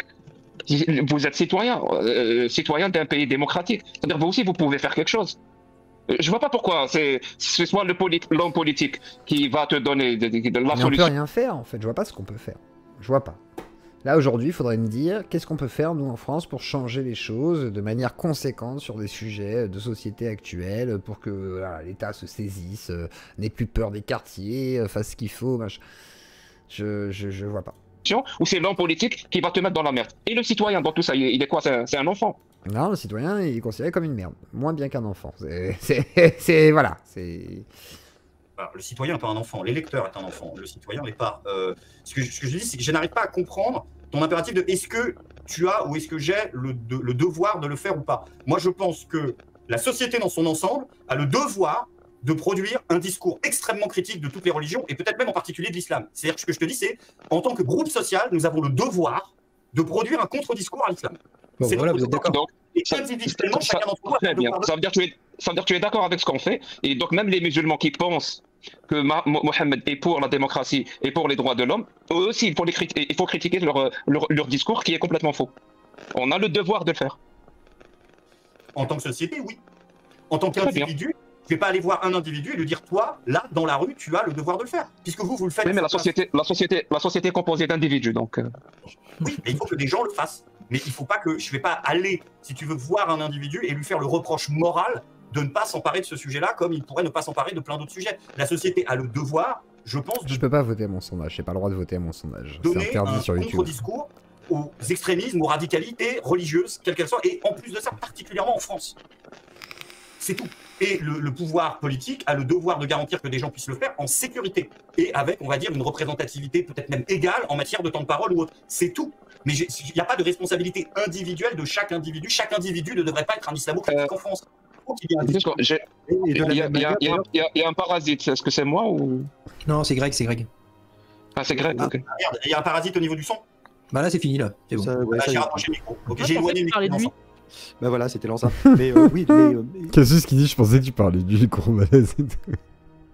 Ce que tu dis, Greg, c'est fondamental parce que, et c'est aussi, entre guillemets, en miroir, ce que font les apostats, en tout cas, tous ceux que je connais, et ce que j'essaie de faire, c'est-à-dire qu'on ne s'attaque pas aux personnes, mais au texte, au dogme, au livre. Ouais, je suis d'accord, Rain. Hein. Je pense que malheureusement, là, on arrive à un point où soit on se réveille tous, on se met tous ensemble, on dit allez hop, on se bouge, tu vois, voilà. Soit on est mort. Attends, j'ai vu Mais on peut pas vider le Sénat, c'est impossible. Comment tu veux vider le Sénat? Comment on vide le Sénat, les copains? C'est moi, ce matin, il y a un gars, il me disait oui, mais le problème, c'est si. Je fais oui, c'est comment on fait maintenant? Comment on fait? Et les gars, ils ont pas de solution, parce qu'en fait, il n'y a aucune solution. C'est verrouillé, là. C'est verrouillé par les élites. Les décideurs. Ça te va, les décideurs? C'est ça. On en est là. On est là, c'est tout. Comment dire en chat, j'ai pas compris. Comment ça, pas du tout? C'est bien de dire pas du tout, mais faut argumenter.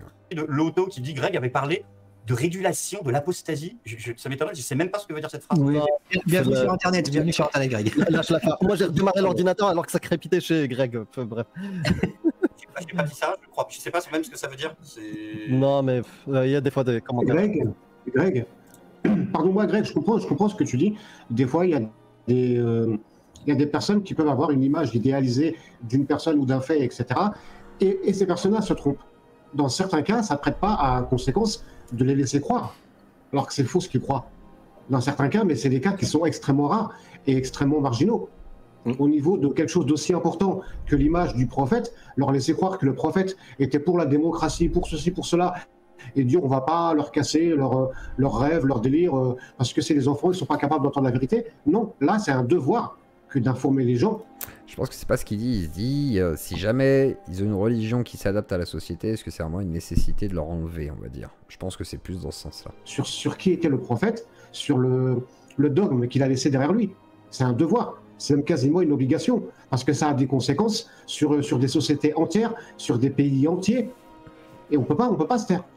Il ne s'agit pas de laisser à quelqu'un croire qu'il chante bien ou que son fils il dessine bien et on le maintient dans une sorte de mensonge comme ça pour pas froisser une susceptibilité. Là, c'est beaucoup trop grave pour se dire non, après tout, il y en a qui croient que non. Parce qu'ils vont continuer de perpétuer. Pas du tout, on voit MP, je sais expliquer comment vous êtes nuls, les influenceurs. Tu me parles à moi, au pire, je sais pas. Mais non, je t'enverrai pas de MP, j'ai pas que ça à foutre. Tu veux être la chaîne de transmission de quelque chose qui va infuser avec le temps et qui sera toujours une problématique. Tu comprends, Greg? Une forme de bombe à retardement. Parce que si un jour, même si le père et le grand-père ont une lecture souple, humaniste de leur religion, et que le prophète est le meilleur des hommes dans leur tête et qu'il est juste et démocrate et tout, bah, le petit-fils, c'est pas exclu qu'il ouvre les livres de... Ouais, mais faut pas qu'on aille... faut qu'on se base sur ce qu'on sait. Si on commence à partir sur des choses qu'on imagine, c'est mort. De jurisprudence et le hadith et le Coran et autres, et qui se transforment à... Même pas besoin. Même sur le grand-père, même sur le père, s'il y a une personne qui représente cette autorité-là de l'islam sunnite, il va avoir une certaine autorité sur les personnes pour les manipuler et leur faire admettre des opinions qui ne sont même pas les leurs, au nom de cette autorité religieuse. Tu sais quoi, je vais reprendre une phrase que j'ai entendue chez l'irréductible athée. Ils sont en train de déformer ce que je dis. Juste 2 secondes, je veux juste répondre aux gens. Ils sont en train de dire ouais, cool, on va laisser un mec croire qu'il Ouais, j'ai vu. Fais pas attention, Greg, je te jure. Non, mais si on commence à répondre aux commentaires... Ouais, fais pas attention. Non, mais justement, ça souligne peut-être que ce que j'ai dit a été mal compris. Attention. Et ça sera toujours le cas. Je descends. Ah oui, on est mal barrés les copains. Je vois pas ce qu'on peut faire. Hein. Là, on est un peu baisé. Hein. Je veux pas être méchant. Mon Dieu, feu, que je traite ma femme à égal, que je l'aime, que je respecte l'égalité, que j'ai pas de problème avec les homosexuels, que je sois ouvert, que je sois tolérant, je ne vois pas la nécessité de le contredire. Mais quand un mec il y a une nécessité. Mais quand un mec me dit, je pense que je suis supérieur à ma femme, que j'ai le droit de la tabasser, que les juifs doivent aller en enfer, il y a urgence. C'est une obligation de le contredire. C'est pas la même chose. C'est pas parce que je te dis que je ne vois pas lui. Les exorcismes, c'est auto-persuasion, un peu de manipulation, il y a de tout. On en fera un jour un truc sur l'exorcisme et tout, ça peut être marrant. L'utilité de contredire un discours pacifiste et humaniste, que je suis en train de te dire que je ne vois pas l'utilité de contredire un discours violent et ségrégationniste. Bien sûr.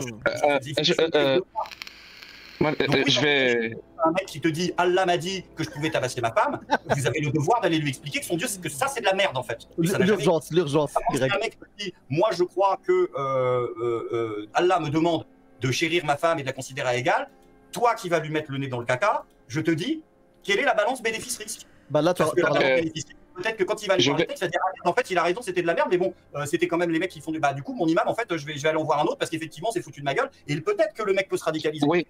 Je dis, c'est que c'est pas la même chose. C'est pas parce que je dis, je te dis pas qu'il faut tout le temps laisser les gens dans les croyances. Si cette croyance n'est ni dangereuse pour lui-même, ni dangereuse pour les autres, voire même qu'elle est positive pour les autres, parce que le mec en fait il se comporte vraiment comme un. Reste chrétien, pas de souci. 2014. Fais ce que tu veux de ta vie. Je suis pas là pour vous changer, les copains. Et bien, je me dis quel est l'intérêt d'aller le contredire. Si le mec, lui, par contre, il utilise cette même foi pour justifier de la ségrégation, de la discrimination et de la haine, là, je me dis oui, ça a un devoir d'aller lui expliquer que ce qu'il pense, c'est de la merde en fait. En fait, c'est très grave ce que tu viens de dire, Greg. Pour le coup, c'est encore plus grave que ce que tu as dit avant. Parce que là, c'est une insulte directe à l'intelligence humaine. Comme quoi, il a besoin d'un dieu ou de croire un dieu pour... Et là, je mettrais aussi un peu d'eau dans mon vin, dans le sens où est-ce qu'on peut enlever les croyances aux gens, donc la croyance en Dieu en partie, c'est-à-dire plein de gens ont quand même cette nécessité de croire que c'est une nécessité de croire en Dieu. Voilà, c'est comme ça. Oui, j'ai un lien de la vidéo, Cache. Donc c'est un bon comportement. C'est vraiment une intelligence et ne pas faire confiance à l'être humain. Tu sais, là je vais parler et là ça va être le militant athée. Le militant athée qui n'est absolument pas complaisant. Voilà, c'est ce que je suis. Hein. Il y a des gens qui disent qu'ils sont antithéistes. Moi, je suis antithéiste, antidéiste. L'existence même de l'idée de Dieu, qu'il y a des gens qui croient en Dieu, est néfaste pour la société. Parce que quelque part, elle va agir comme, elle va nier l'intelligence de l'homme. Et une société qui va nier l'intelligence de l'homme ne va pas te donner une société qui va concrétiser tout simplement la dignité humaine. Et la dignité humaine, pour moi, elle est simple. Hein. C'est les droits et libertés et l'égalité. Tout simplement. C'est tout. Et alors, pour moi, juste la croyance, je finis, juste la croyance en Dieu est néfaste pour la société. Vraiment. C'est-à-dire, si c'est une croyance en Dieu, et représente une majorité dans une société, cette société-là, elle est plus propice, parce que justement, elle a un rapport à un père qui se trouve aux cieux ou je ne sais quoi, cette société, elle est plus propice à accepter une tyrannie qu'une société qui ne croit pas en Dieu et qui ne croit pas à la vie après la mort. Parce que des gens qui ne croient pas à la vie après la mort, ce sont des gens qui croient à la vie avant la mort. Et des gens qui croient à la vie avant la mort vont être très teigneux et très engagés, même parfois très ouais, mais il y a aussi des scientistes et tout qui se disent, le transhumanisme et tout, qui se disent qu'on peut vivre après la mort, peut-être, que ça va être une possibilité, qui sont aussi dans une sorte de dogme un peu, à la limite du religieux un peu bizarre. Ça existe aussi, hein, dans l'autre sens. Hein. Même s'il n'y avait pas de Dieu, je pense que l'homme voudrait rester immortel, veut se projeter. Et merci à toi, Toufti, merci beaucoup pour ton sub. Et je pense que ça fait partie de l'homme, en fait. C'est sa capacité de projection, son envie de toute puissance, de ci, de ça, enfin de maîtriser les éléments, chose qu'il arrive à faire en partie. Donc il y a un côté, je sais pas, pour moi, il y a une petite erreur là. Comment dire ça ? Très agressif pour défendre leurs droits et libertés dans cette vie-là, parce qu'ils savent pertinemment qu'il n'y aura pas de vie après, il n'y aura pas d'une forme de justice divine. Et plus des gens vont croire en Dieu, plus des gens vont croire à la vie après la mort, plus des gens vont croire à une forme de justice divine qui va leur rendre justice par rapport au mépris qu'ils ont reçu pendant leur vie, plus il y a de la place pour les tyrannies et pour les tyrans. C'est-à-dire laisser les gens, penser que les gens ont besoin de croire en Dieu pour adopter un bon comportement, moi je trouve que c'est vraiment une insulte, non seulement aux êtres humains, mais c'est une insulte carrément à l'intelligence humaine. Parce que si tu sais, avec ou sans religion, il y aura toujours des gens bien pour faire de bonnes choses et des gens mauvais pour faire de mauvaises choses. Mais si tu as besoin que des gens bien fassent de mauvaises choses, tu as besoin d'une religion. Parce qu'il n'y a qu'une religion et la croyance en Dieu qui va t'amener des gens bien à commettre des atrocités tout en pensant que ce qu'ils font est quelque chose de... Non, je suis pas d'accord. Je suis vraiment pas d'accord. Je pense, là, par contre, c'est une errance. Il n'y a pas que les religions qui amènent les gens à faire à croire à des absurdités pour faire des grosses atrocités. Atrocités.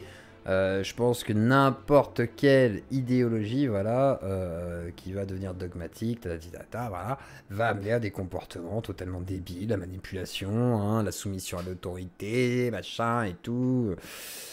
Je pense à un moment donné que là, Jack le Fou a raison. Hein, je pense que là, c'est une erreur.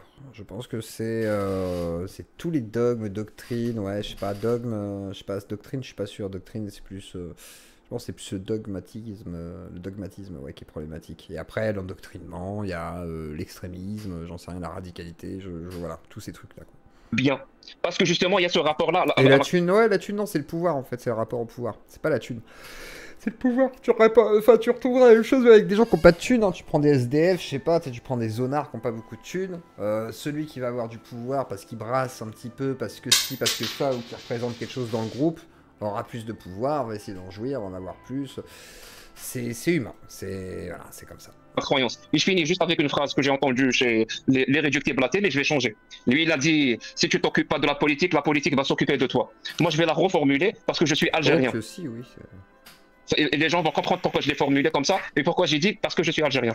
Si tu ne t'occupes pas de l'islam sunnite va s'occuper de toi. Oui, mais en territoire considéré comme musulman, quoi, du coup. En fait, il y a juste une différence. En fait, j'ai envie de te poser, par exemple, un cas pratique. Là où je pense que tu m'accuses d'infantiliser des croyants, j'y verrais peut-être là, pour le coup, un réflexe de ma part purement chrétien et compassionnel. Je vais te donner un exemple. Tu raisonnes de façon collective, c'est-à-dire que les individus, on a le devoir vis-à-vis des individus. Moi, je suis plutôt, et là-dessus, je pense qu'on sera peut-être même proche, plutôt un libéral individualiste, c'est-à-dire que je raisonne au cas par individu. La question morale de est-ce qu'on doit dire à un croyant la vérité, elle s'estime au cas par cas. Je vais te donner un exemple très simple. L'exemple de ma maman. Ma Il maman fonctionne le est- Tipeee Stream. Ah, bah, peut-être qu'il y a un petit décalage. Attends 2-3 minutes. Je vois Colonel Moutard, Roi Corbeau, donc j'aurais tendance à dire que ça n'a pas fonctionné. Sinon, PayPal fonctionne en principe très bien. Et Tipeee Stream doit fonctionner, mais peut-être que ça va arriver après. très âgée. Et à l'aube de sa vie, elle s'est découvert une fois, c'est un truc un peu bouddhiste, énergétique, etc. Et elle est persuadée que dans 2-3 ans, elle rejoindra mon père, qui est mort. Si Et je vais... ça, moi, dans la famille, j'ai aussi ce genre de cas et tout. Et effectivement, dans les cas individuels comme ça, c'est compliqué de toujours confronter. Même si je pense aussi... J'ai fait un PayPal aussi, là. Attends, je vais regarder. Sur PayPal, j'ai des alertes différemment. Mais du coup, je pense que oui, quand t'as des proches... Bah ouais, j'ai ton don. Merci Guillaume, merci à toi. Mon cher Guillaume, j'ai bien reçu sur PayPal. Mais du coup, ça ne donne pas l'alerte effectivement tout le temps sur Tipeee si tu passes pas directement par Tipeee. Bref, passons. On avance pour l'instant. la voir et que je lui dis maman, non, tu vas devenir un tas de poussière, tu vas crever, tu n'auras Bref, passons. On avance pour l'instant. la voir et que je lui dis maman, non, tu vas devenir un tas de poussière, tu vas crever, tu n'auras pas une meilleure vie après la mort. Et je suis désolé, il fallait te sortir les doigts du cul pour faire quelque chose de ton... Et moi j'étendrais ça, parce que là, il va dire c'est un cas particulier. Moi j'étendrais ça même à un cas généralisé. C'est-à-dire, il y a plein de gens qui croient à des trucs. Parce que perte de sens dans la vie, quête de spiritualité, quête personnelle, individuelle, initiation, qu'importe, machin et tout dépend des raisons personnelles. Mais malheureusement, en fait, ça répond, ces croyances-là répondent à un manque quelque part. Je veux dire, la nature hors du vide, on va dire. Donc je pense que ça répond quand même à un manque de quelque chose qui n'est pas géré dans la société, en tout cas suffisamment pour qu'on puisse s'occuper de ces gens-là, et qu'il n'est pas à croire à certaines choses pour, justement, que ça comble des carences. Et la société ne peut pas répondre à tout ça, malheureusement. Et la science non plus, etc. Machin. Donc, il y a un petit souci. Gioclo, est-ce que tu es prêt à devenir musulman sunnite pour $1 million? Ah bah pour 1 million, oui. Ouais, Jack, je suis corruptible. Pour 1 million, il y a moyen qu'on s'arrange. Je pense qu'on peut discuter là. Franchement les copains, si vous êtes qatari, que vous êtes sunnite qatari, que vous êtes très riche, très riche, voilà. À partir d'1 million, on peut discuter. Après, je pense qu'on peut négocier à un petit 2 millions. Franchement, si vous êtes très à l'aise, vous pouvez poser 2 millions, je signe tout de suite. Hein. Là, tu me poses 2 millions, là, hop là, je signe tout de suite. Pour 500 000, tu prends? Non, restons sur le million. La proposition était à 1 million par Jack. Je pense que certains, à l'oreille avisée, se diront l'influenceur yeux clos est peut-être prêt pour 1 million. N'hésitez pas, je crois que je globe pour un nouvel âge à 1900, faites-moi. C'est ça, 10K sur scientifique, exactement. Mais il y a un moment donné où 1 million, ça se réfléchit. Hein. Après, je serais peut-être pas très convaincu, mais il y a moyen que j'aide. Il y a moyen, il y a moyen. Bref, passons, mais je pense qu'il y a moyen. Il y a moyen de s'arranger. Mon existence, je suis un monstre. Je suis la dernière des merdes si je fais ça. Non, je pense qu'il est plus humain, qu'il est meilleur pour sa construction personnelle, à l'instant de sa vie, au moment où elle en est. Par contre, je n'irai pas prier ou quoi, hein. C'est juste je shade. Je deviens musulman, c'est tout. Je vais pas plus loin. Ah, par contre, les cocos, 1 million, on m'a dit, voilà quoi, c'est... Là, je pars très loin pour vivre différemment, voilà quoi. Du coup, un sandwich chez 10 balles, les signes chez Raël, peut-être qu'il y a moyen de s'arranger. De croire qu'elle rejoindra mon père dans 2 ou 3 ans. Et si je lui dis, ce que tu crois, c'est de la merde, je suis une ordure. Et quiconque lui dirait ça serait une ordure. Je crois que ça s'estime au cas par cas. Je suis pas d'accord avec toi. Et là, il est attaqué, là. Là, vous êtes des ordures. Vous voulez leur enlever leurs croyances. C'est peut-être tout ce qu'ils ont. À la limite, je peux entendre. Je peux entendre que ce soit compliqué. C'est... On peut pas l'arracher. Pour 1 million, tu te tapes le front au sol 5 fois par jour. Ah, toi aussi, Koufre FM, ça te fait réfléchir. On est d'accord, hein? Ah! Moi, je vous dis, la volonté, les convictions, le portefeuille, le ratio. Moi, je dis ça. Toi. Eh ben, moi, je sais pourquoi, parce que... Pardon? Peut-être trop... pardon, non, mais- c'est pas ça. Ouais, vas-y, Jack. 3 millions, c'est la totale, même la circoncision. Je suis déjà circoncis. Ah, mais c'est bon, hein. Et franchement, Jack, alors, préviens les copains, si tu connais des gens bien placés, moi, je suis déjà quick. Donc, à la limite, moi, je peux, hein.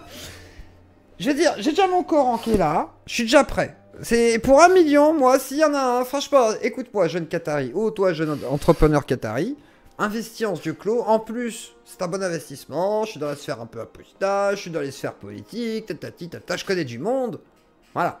Si vous êtes pro-russe aussi, enfin, si l'État russe m'écoute aussi, vous voulez que je fasse un peu de propagande au lieu de cracher sur vous, petit billet, pareil, petit million, comme ça je me coffre 2 millions de côté, moi je vous fais une propagande russe aux petits oignons, je vous dis, ah, Dieu donné c'est vachement bien, Poutine, ah, c'est l'espoir de l'Europe, ah, on va écraser l'Ukraine, faut leur rendre, il n'y a aucun problème, aucun problème, jamais je ne redeviendrai ni pour 100 millions, ouais, c'est ce qu'on dit. On pose 1 million sur la table. On dit, t'as vu ta pas à l'islam. Mais quel On me pipeau. pose- Mais on me la pose vie de ma mère, 100 tu trempes millions, des je ne genoux, reviens tu pas à te l'islam. pisses dessus, tu fais ah Jamais. comme n'importe Jamais, quel être jamais. humain. À combien C'est tu pas te vrai. pisses dessus? À combien tu te soumets? Parce 100 que tu millions, as c'est dans- pas assez. Non, non, je suis désolé, jamais de la vie. Jamais. Ouais, je vends une de mes burnes pour 500 000 euros, tout simplement. Ah mais qui l'achètera? C'est ça la question. C'est qui va l'acheter? Ouais, c'est Et problématique. voilà, c'est ça la vraie question, c'est qui va l'acheter? C'est 100 millions, je deviens Ben Laden. Voilà, c'est ça. C'est les gars, qu'on soit tout à le chat, je vous demande de participer. Qui, pour la somme d'1 million d'euros, 1 million d'euros actuel, 1 million d'euros, se convertit, qu'importe la religion, islam, judaïsme, mais là ce sera l'islam, se convertit à l'islam pour un million. Voilà. C'est plus 1, je me convertis, plus 2, je me convertis pas. Voilà. Qui a de l'honneur et de la dignité, qui n'en a pas? Le chat, je vous laisse vous exprimer. Il y a 30 secondes de décalage. On va voir les plus 1 qui vont popper. Ouais, plus 2. Ouais, voilà, déjà. Un peu ta kafir qui commence. On voit tout de suite le premier élève qui lève la main. Plus 2, plus 2. Ouais. Plus 2. Oui, on vous Qui connaît. achète ma burne Qui achète ma burne pour 500K? Alors, ce sera après. Ce sera le deuxième vote de la soirée. Plus 2. Ah ouais, quand même. Ouais, c'est ça, ouais. Je suis sûr que le Qatari, il arrive demain matin, il vous pose la mallette. Ah, il y a des gens honnêtes. Merci Aurélie, merci Ghost, merci Pierrot. Voilà, on voit les gens honnêtes ici. Ah, parce que vous leur posez une mallette là. Ils font plus d'apostasie, hein. Les copains là, ils vont aux Bahamas, ils se prennent un morito, ils disent oh, regarde Jack là, il est au Canada. Machallah, et ils continuent, hein. Ah, la vérité, elle est là, hein. N'est-ce pas, Aposta Kafir? Je te laisse te défendre. Pas une question de se défendre, c'est une question de conviction et de savoir ce que valent les hommes qui ont des convictions. Je ne vaux pas 100 millions, je ne vaux pas 200 millions, je ne vaux pas 10 euros. Tu es Mes convictions, inestimable. mes convictions, ce que j'ai légué à mes enfants et à mes petits-enfants en termes d'idéologie humaniste, ça n'a pas de prix. Non, pas question que quelqu'un vienne. De toute façon, oui, c'est une vue d'esprit, mais non, jamais de la vie. D'accord. Jamais de la vie. Et toi? Si j'étais intéressé par le moindre argent, etc., je serais beaucoup plus pécunier avec ma, entre guillemets, notoriété. Je parle très rarement de mon Tipeee, je ne monétise pas mes vidéos, je ne mets même pas en avant ce que je fais. Des fois, je suis là, je mets en avant le travail d'autres personnes. Non, je te garantis réellement, tu peux venir avec tout l'argent du monde que tu veux. Si tu veux me le verser pour quelque chose avec lequel je suis en accord, ma conscience et moi, oui, j'encaisse avec plaisir tes 100 millions. Mais si tu viens et tu me dis oui, 100 millions et tu reviens à l'islam, que l'islam aille se faire maître. Jamais je reviendrai à l'islam. 100 même pour millions, 300 tu dis millions. non? Jamais de la vie. Jamais de la vie. Ah mais attends, c'est l'aposta Kafir, hein. Ah, moi je veux regarder avec des petits yeux là, en mode dubitatif. Et toi, Koufre FM, demain, t'as un Qatari très gentil, dit écoute, je comprends ta douleur, mais là j'ai une mallette et j'ai $1 million pour toi que tu peux convertir en euros. Qu'est-ce que tu fais, Aposta Kafir? Il faut que je suce un chameau. Il faut que je suce un chameau. Ah non, il te fait pas sucer le chameau. Non. Parce qu'en général, c'est ce qu'il demande. Hein. Ah non, là on est juste sur, on te donne l'argent, tu fais les 5 prières par jour, je sais pas quoi, machin là. 5 prières par jour toute ma vie. Mais t'as Non, 1 million d'euros net d'impôts. Il va se faire enculer. L'URSSAF ne passe pas. Attends. Attends. Il va se faire mettre. Il va se faire mettre, le mec. Bah 100 millions d'euros, moi je suis d'accord, hein, Jack. Je pense que 100 millions, tout le monde ferme sa gueule. Quand tu te dis, tu mets toute ta famille à l'abri pendant très longtemps, tu fais une association des apostats. T'as besoin de 100 millions. T'as besoin de 100 millions. Moi, bien sûr. Moi je saurais quoi en faire, hein. J'ai besoin de mes enfants, mon petit potager. T'es fou, tu te rends compte le nombre de kebabs qu'on peut se payer avec 100 millions? Le nombre de bouteilles de vin, de soirées avec les copains, de Non mais les copains, je pense C'est une que malédiction. C'est une vous malédiction. êtes déconnectés des réalités, bien entendu. Voilà la réalité. je prends son million, je le brûle. Ah, je comprends, je comprends. Oui. Il me propose un pack de bière et je shade, tu vois, il n'y a pas de problème. Ah. Par contre, m'imposer Voilà. de faire la prière, d'être là toute la vie, pas manger de porc, pas boire d'alcool. C'est les conditions de Jack. Hein. Moi, là, je suis les conditions. Là. Il va se faire foutre, hein, pour tout l'or du monde. Il va se faire foutre. Ah, franchement, à 100 millions, je me passe du porc, hein, honnêtement. Ça va paraître très caricatural. J'achèterais du porc vegan, gros, hein, excuse-moi. Vas-y, Apostacafia. Ça va paraître très caricatural ce que je vais dire, mais le soir dans ton lit, tu es tout seul. Et quand tu es tout seul dans ton lit, tu es face à ta conscience. Moi, je suis avec ma femme. Moi, je veux. Non, mais on se comprend, Zioclo. Moi, je veux pas que ma conscience m'empêche de dormir. Je veux pas avoir ce poids sur la conscience. La trahison, aux convictions pour de l'argent, non. Je suis désolé, absolument pas. Il y a 10 ans, dis-toi qu'il y a 10 ans, je gagnais environ 1500 € par jour. Pour te dire hein, à quel point. T'as de la chance. Fais un petit don à Zioclodie. Non, mais c'était il y a 10 ans. C'est plus le cas aujourd'hui. Et ben, il y a 10 ans, voilà, j'étais quand même pas prêt à faire n'importe quoi pour ça. J'étais content de pouvoir gagner ça dans ce que je faisais parce que c'était quelque chose que je faisais qui me plaisait et pour lequel je ne trahissais pas mes convictions. Mais non, mais jamais de la vie je trahirais mes convictions. Regarde, Jack, il dit, pour 100 millions, pour 100 millions, on se convertit et on porte le voile. Même lui, il porte le voile à 100 millions. Et c'est normal, les copains. Et à un moment donné... Oui, mais Jacques, c'est Jacques. Et il a raison. Il est pragmatique. Mais en même temps, personne ne nous donnera 100 millions, les copains. Personne ne nous donnera même 10 balles pour être musulman, les copains. C'est ça, la vérité.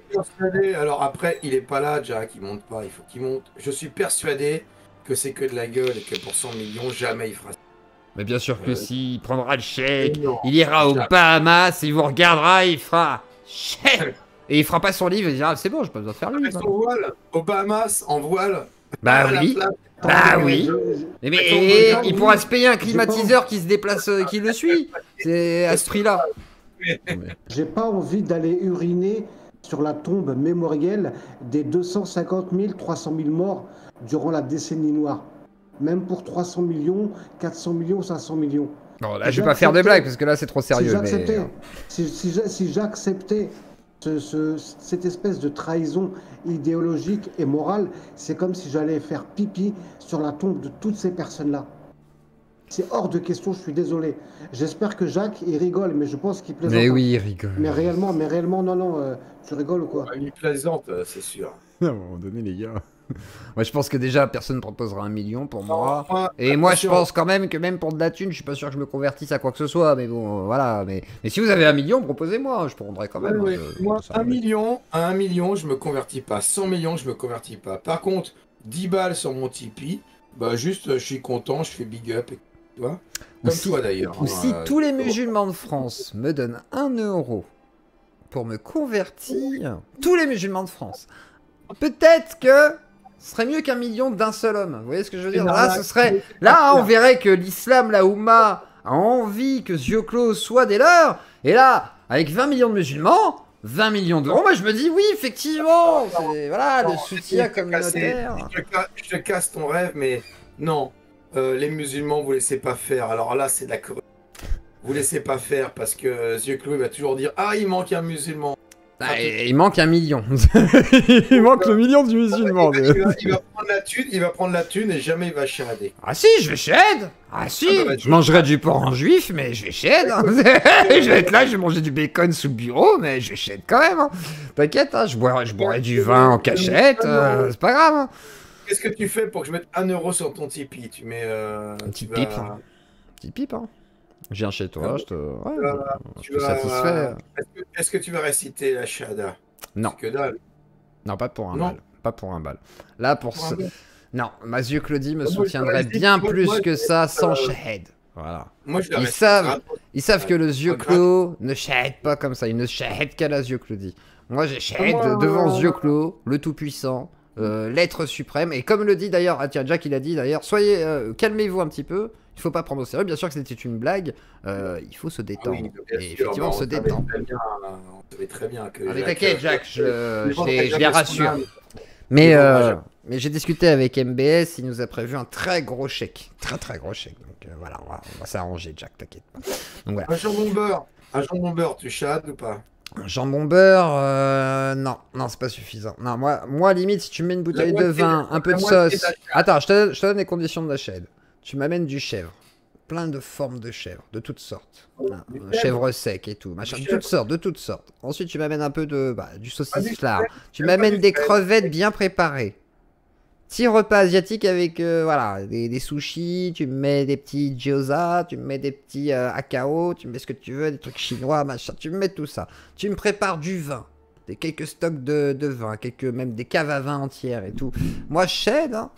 Moi, je suis un homme simple, hein. Je suis désolé, les copains. Moi, je suis un homme simple. Prochaine fois que c'est Macon, c'est ça? Ouais, Macon, ouais. Ah, si tu passes et que t'as du fromage de chèvre, du à Macon, tu deviens musulman. Du saucisse flard. Moi, y a pas de problème. Hein. Par contre, les copains, si je cède, Islamo Bobo, toi qui m'as offert mon Coran, sache que je mangerai sûrement du porc en douce. Je le dirai pas, mais je le ferai sûrement. Moi je veux bien chader si on m'invite à un barbecue en douillette, saucisse d'herbe. Ça peut passer. Hein. Vraiment. Mais en vrai, Hein? si on réinventait l'islam quelque part, si on faisait un islam où le porc est intégré finalement, où on se dit le porc fait partie d'un coup de l'alimentation générale du musulman. Et d'un coup on révolutionnerait. Et on met le vin, on inclut des choses comme ça, vous savez. Ah putain, moi j'aimerais bien. Bon, bref, moi je dis ça, je dis rien. En tous les cas, on a vu le point de discorde donc, qui oppose un Greg Tabibian et un Jack le Fou. Alors tiens, je vais demander un petit peu une réaction à la Poste Kafir et à Koufre qui sont parmi nous. Qu'est-ce que vous pensez? T'as même pas mis le passage où j'interviens, où je tac Jacques le Fou et je le mets à la main. C'était pas intéressant du tout. C'était pas intéressant. Non, je l'ai pas retenu, je l'ai pas mis dans les timecodes, c'est que c'était pas intéressant. Non, c'est que ça dure 2 heures, frère. C'est bon, on va pas faire 2 heures non plus. T'as vu, j'ai ma tête en bas à droite là. J'ai fait une seule intervention de tout le live qui a des. T'as été sage, ouais, j'ai vu que. Et tu as même pas choisi quoi. Non, mais par contre, si jamais je dois faire un jour un montage de ce live et faire mon Jordan X, peut-être que je le mettrai dedans. Voilà. Je vais me pendre. Mais alors du coup, qu'est-ce que vous pensez de Greg qui du coup s'est opposé et a fait face à Jack sur des idées qu'il ne partage pas en tout cas au niveau des croyances et tout. Est-ce que vous avez un petit mot à dire par rapport à tout ça? Sur le cas particulier qu'a déclaré Greg, et comme je l'ai dit au cours du live, il n'y a aucune conséquence qui rayonne au-delà de la simple cellule familiale qui lui est de tranquilliser sa maman pour l'accompagner quelque part, entre guillemets, dans sa fin de vie. Donc le mensonge ou le silence, la réserve qu'il peut avoir, ça prête pas à conséquence. C'est lorsque ça rayonne au-delà de la simple cellule individuelle ou familiale et que ça a des conséquences pour l'ensemble d'une société, donc des enfants de cette société, donc des générations futures, etc. C'est là où je rejoins Jacques et où effectivement, peu importe la vérité, qu'elle soit désagréable à entendre, pour vulgaire qu'elle puisse paraître, violente qu'elle puisse paraître, etc. Là-dessus, Jacques, il a raison. Il faut asséner cette vérité. Il faut la dire, la prononcer et ne pas hésiter, ne pas avoir peur, des procès en violence, en manque d'humanité ou etc. Parce que les conséquences seraient beaucoup plus dévastatrices si on laisse faire avec ce mensonge pieux que de dire la vérité. Donc là-dessus, je suis d'accord avec Jacques. Mais pour le cas précis qu'a dit Greg, oui, effectivement, il a le droit entre guillemets, de se taire ou de rester modéré vis-à-vis de sa maman et de ne pas lui dire « Mais maman, tu te trompes, t'es à l'ouest, regarde, dans le texte, il y a marqué ça, nanana, et il a raison. Pour ce cas précis, il a raison et il existe des centaines et des centaines d'autres cas où c'est justifiable. Mais Jacques, il a raison. Il y a des fois où la vérité doit être dite, peu importe les conséquences que ça peut avoir sur les susceptibilités, l'ego ou etc. des personnes. Est-ce que ma réponse te convient? Et si ça radicalise... Imaginons, tiens, je pose une question hypothétique, hein, je dis pas que c'est une vérité, bien entendu, mais imaginons, demain, on se rend compte que ça sort moins de gens que ça ne les radicaliserait. Si jamais on pouvait constater, qu'est-ce que... Voilà, est-ce que vous continueriez quand même en disant ouais mais quand même ou pas? C'est une vraie question mais je sais pas si c'est vrai, attention, je précise pour le chat parce que je vais me faire clouer au pilori. Bah, si tu nous amènes des preuves, sourcées, concrètes, tangibles, à laquelle on est sensible, que nous on peut constater que telle méthodologie produit l'effet inverse de ce qu'on voudrait obtenir. Évidemment que comme on est rationnel, on va changer notre méthodologie, on va changer notre discours, on va se remettre en question. Justement parce qu'on n'est pas des intégristes religieux. On n'a pas de vérité absolue. On va être capable de se remettre en question sur des aspects sur lesquels on pensait avoir raison, mais les faits nous donnent tort. Et ce sont les faits qui ont raison. Si les faits nous donnent tort et que c'est incontestable, évidemment qu'on va modifier notre fusil d'épaule, etc. Il faut faire confiance sur l'humanité de chacun d'entre nous, quoi. On parle à il l'humanité a confiance en l'humanité, pardon. des personnes. T'as confiance en l'humanité? Non, en l'humanisme, ou je sais pas, bref. On est d'accord. J'ai confiance dans les gens, j'ai confiance dans les gens. Et il y a peu de gens, à part des décérébrés, qui vont se radicaliser, quoi. La plupart des gens, ils vont juste s'interroger, puis c'est tout. Oui, la majorité, oui, bien sûr. Voilà. Je pense pas qu'on va faire que des gens vont tirer. Voilà. Ça m'étonnerait. J'ai du mal à y croire. Un petit problème pour de... Revenir, vas-y. Pour revenir juste à poser une question, ça qui a répondu. Greg comme Jacques, je les ai trouvés très sincères tous les deux. Vraiment vérité dans le discours. Ça, ce qui s'oppose, c'est le côté global. Jacques, il raisonne limite de façon un peu dogmatique, mais de façon globale, avec justesse. Hein. Et Greg, il présentait le cas particulier, le côté individualiste. Bah, c'est pas tant un cas particulier en vrai. Le New Age en France, par exemple, c'est plus une inquiétude que... Enfin, pas plus que l'islam, mais ça fait partie des grosses inquiétudes. Il parlait de sa mère, il parlait de cas comme ça. Oui, de dérive New Age. C'est compliqué. Tu peux pas, en partant d'une doctrine qui est juste, qui est humaniste, l'imposer de façon individuelle. C'est très compliqué. Sinon, ça devient comme l'islam, comme la religion, du dogme que tu imposes et c'est comme ça.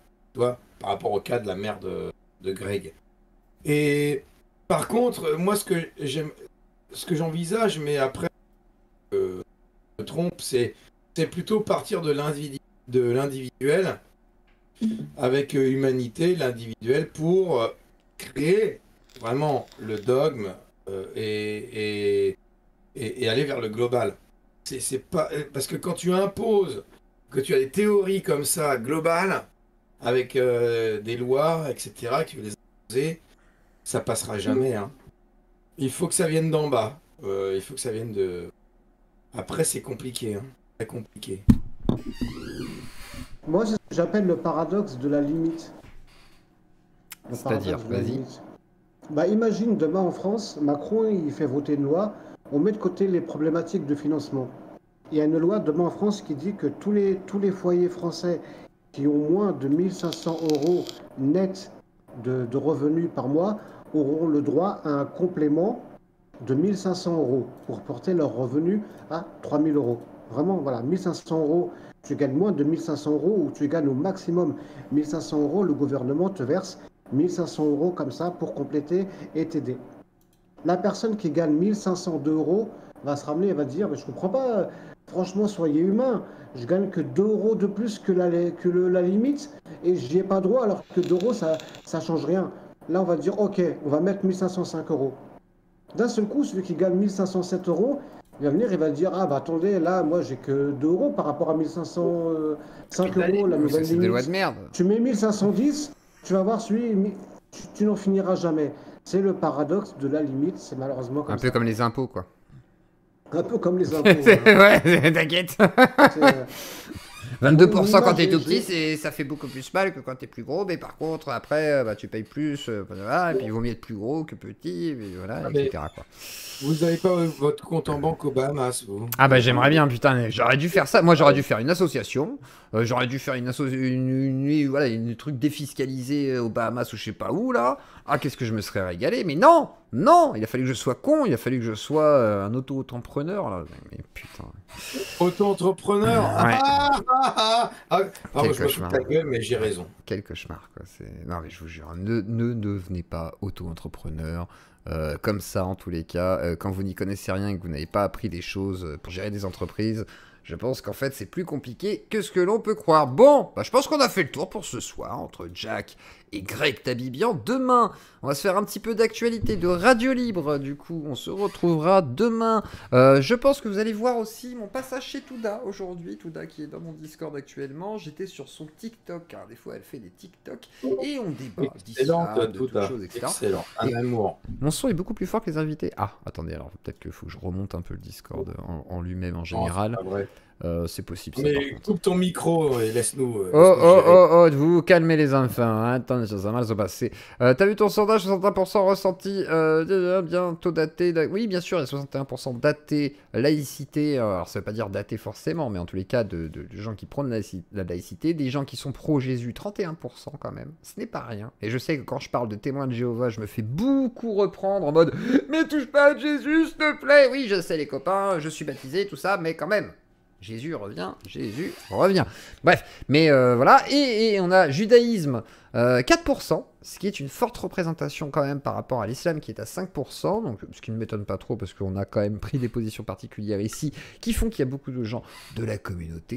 Et du coup, la laïcité à 61%, une force écrasante comme bien souvent. Et puis bah voilà, je pense que pour ce soir on est pas mal. On se retrouve demain pour un nouveau live à 18h45. Demain vous retrouverez la capsule avec Touda et puis pas mal de monde. Je clash les gens, je clash les athées, je dis je suis pas d'accord, je suis pas d'accord. Je sais plus sur quoi je suis pas d'accord, mais on n'était pas d'accord. Donc vous découvrirez tout ça demain. On se retrouve à 18h45. Je vous fais des gros bisous et je vous souhaite à tous une bonne soirée. Merci à la Posta Kafir et à Koufre et à Jack dans le chat et à Touda et tous qui sont ici présents et au chat. À demain.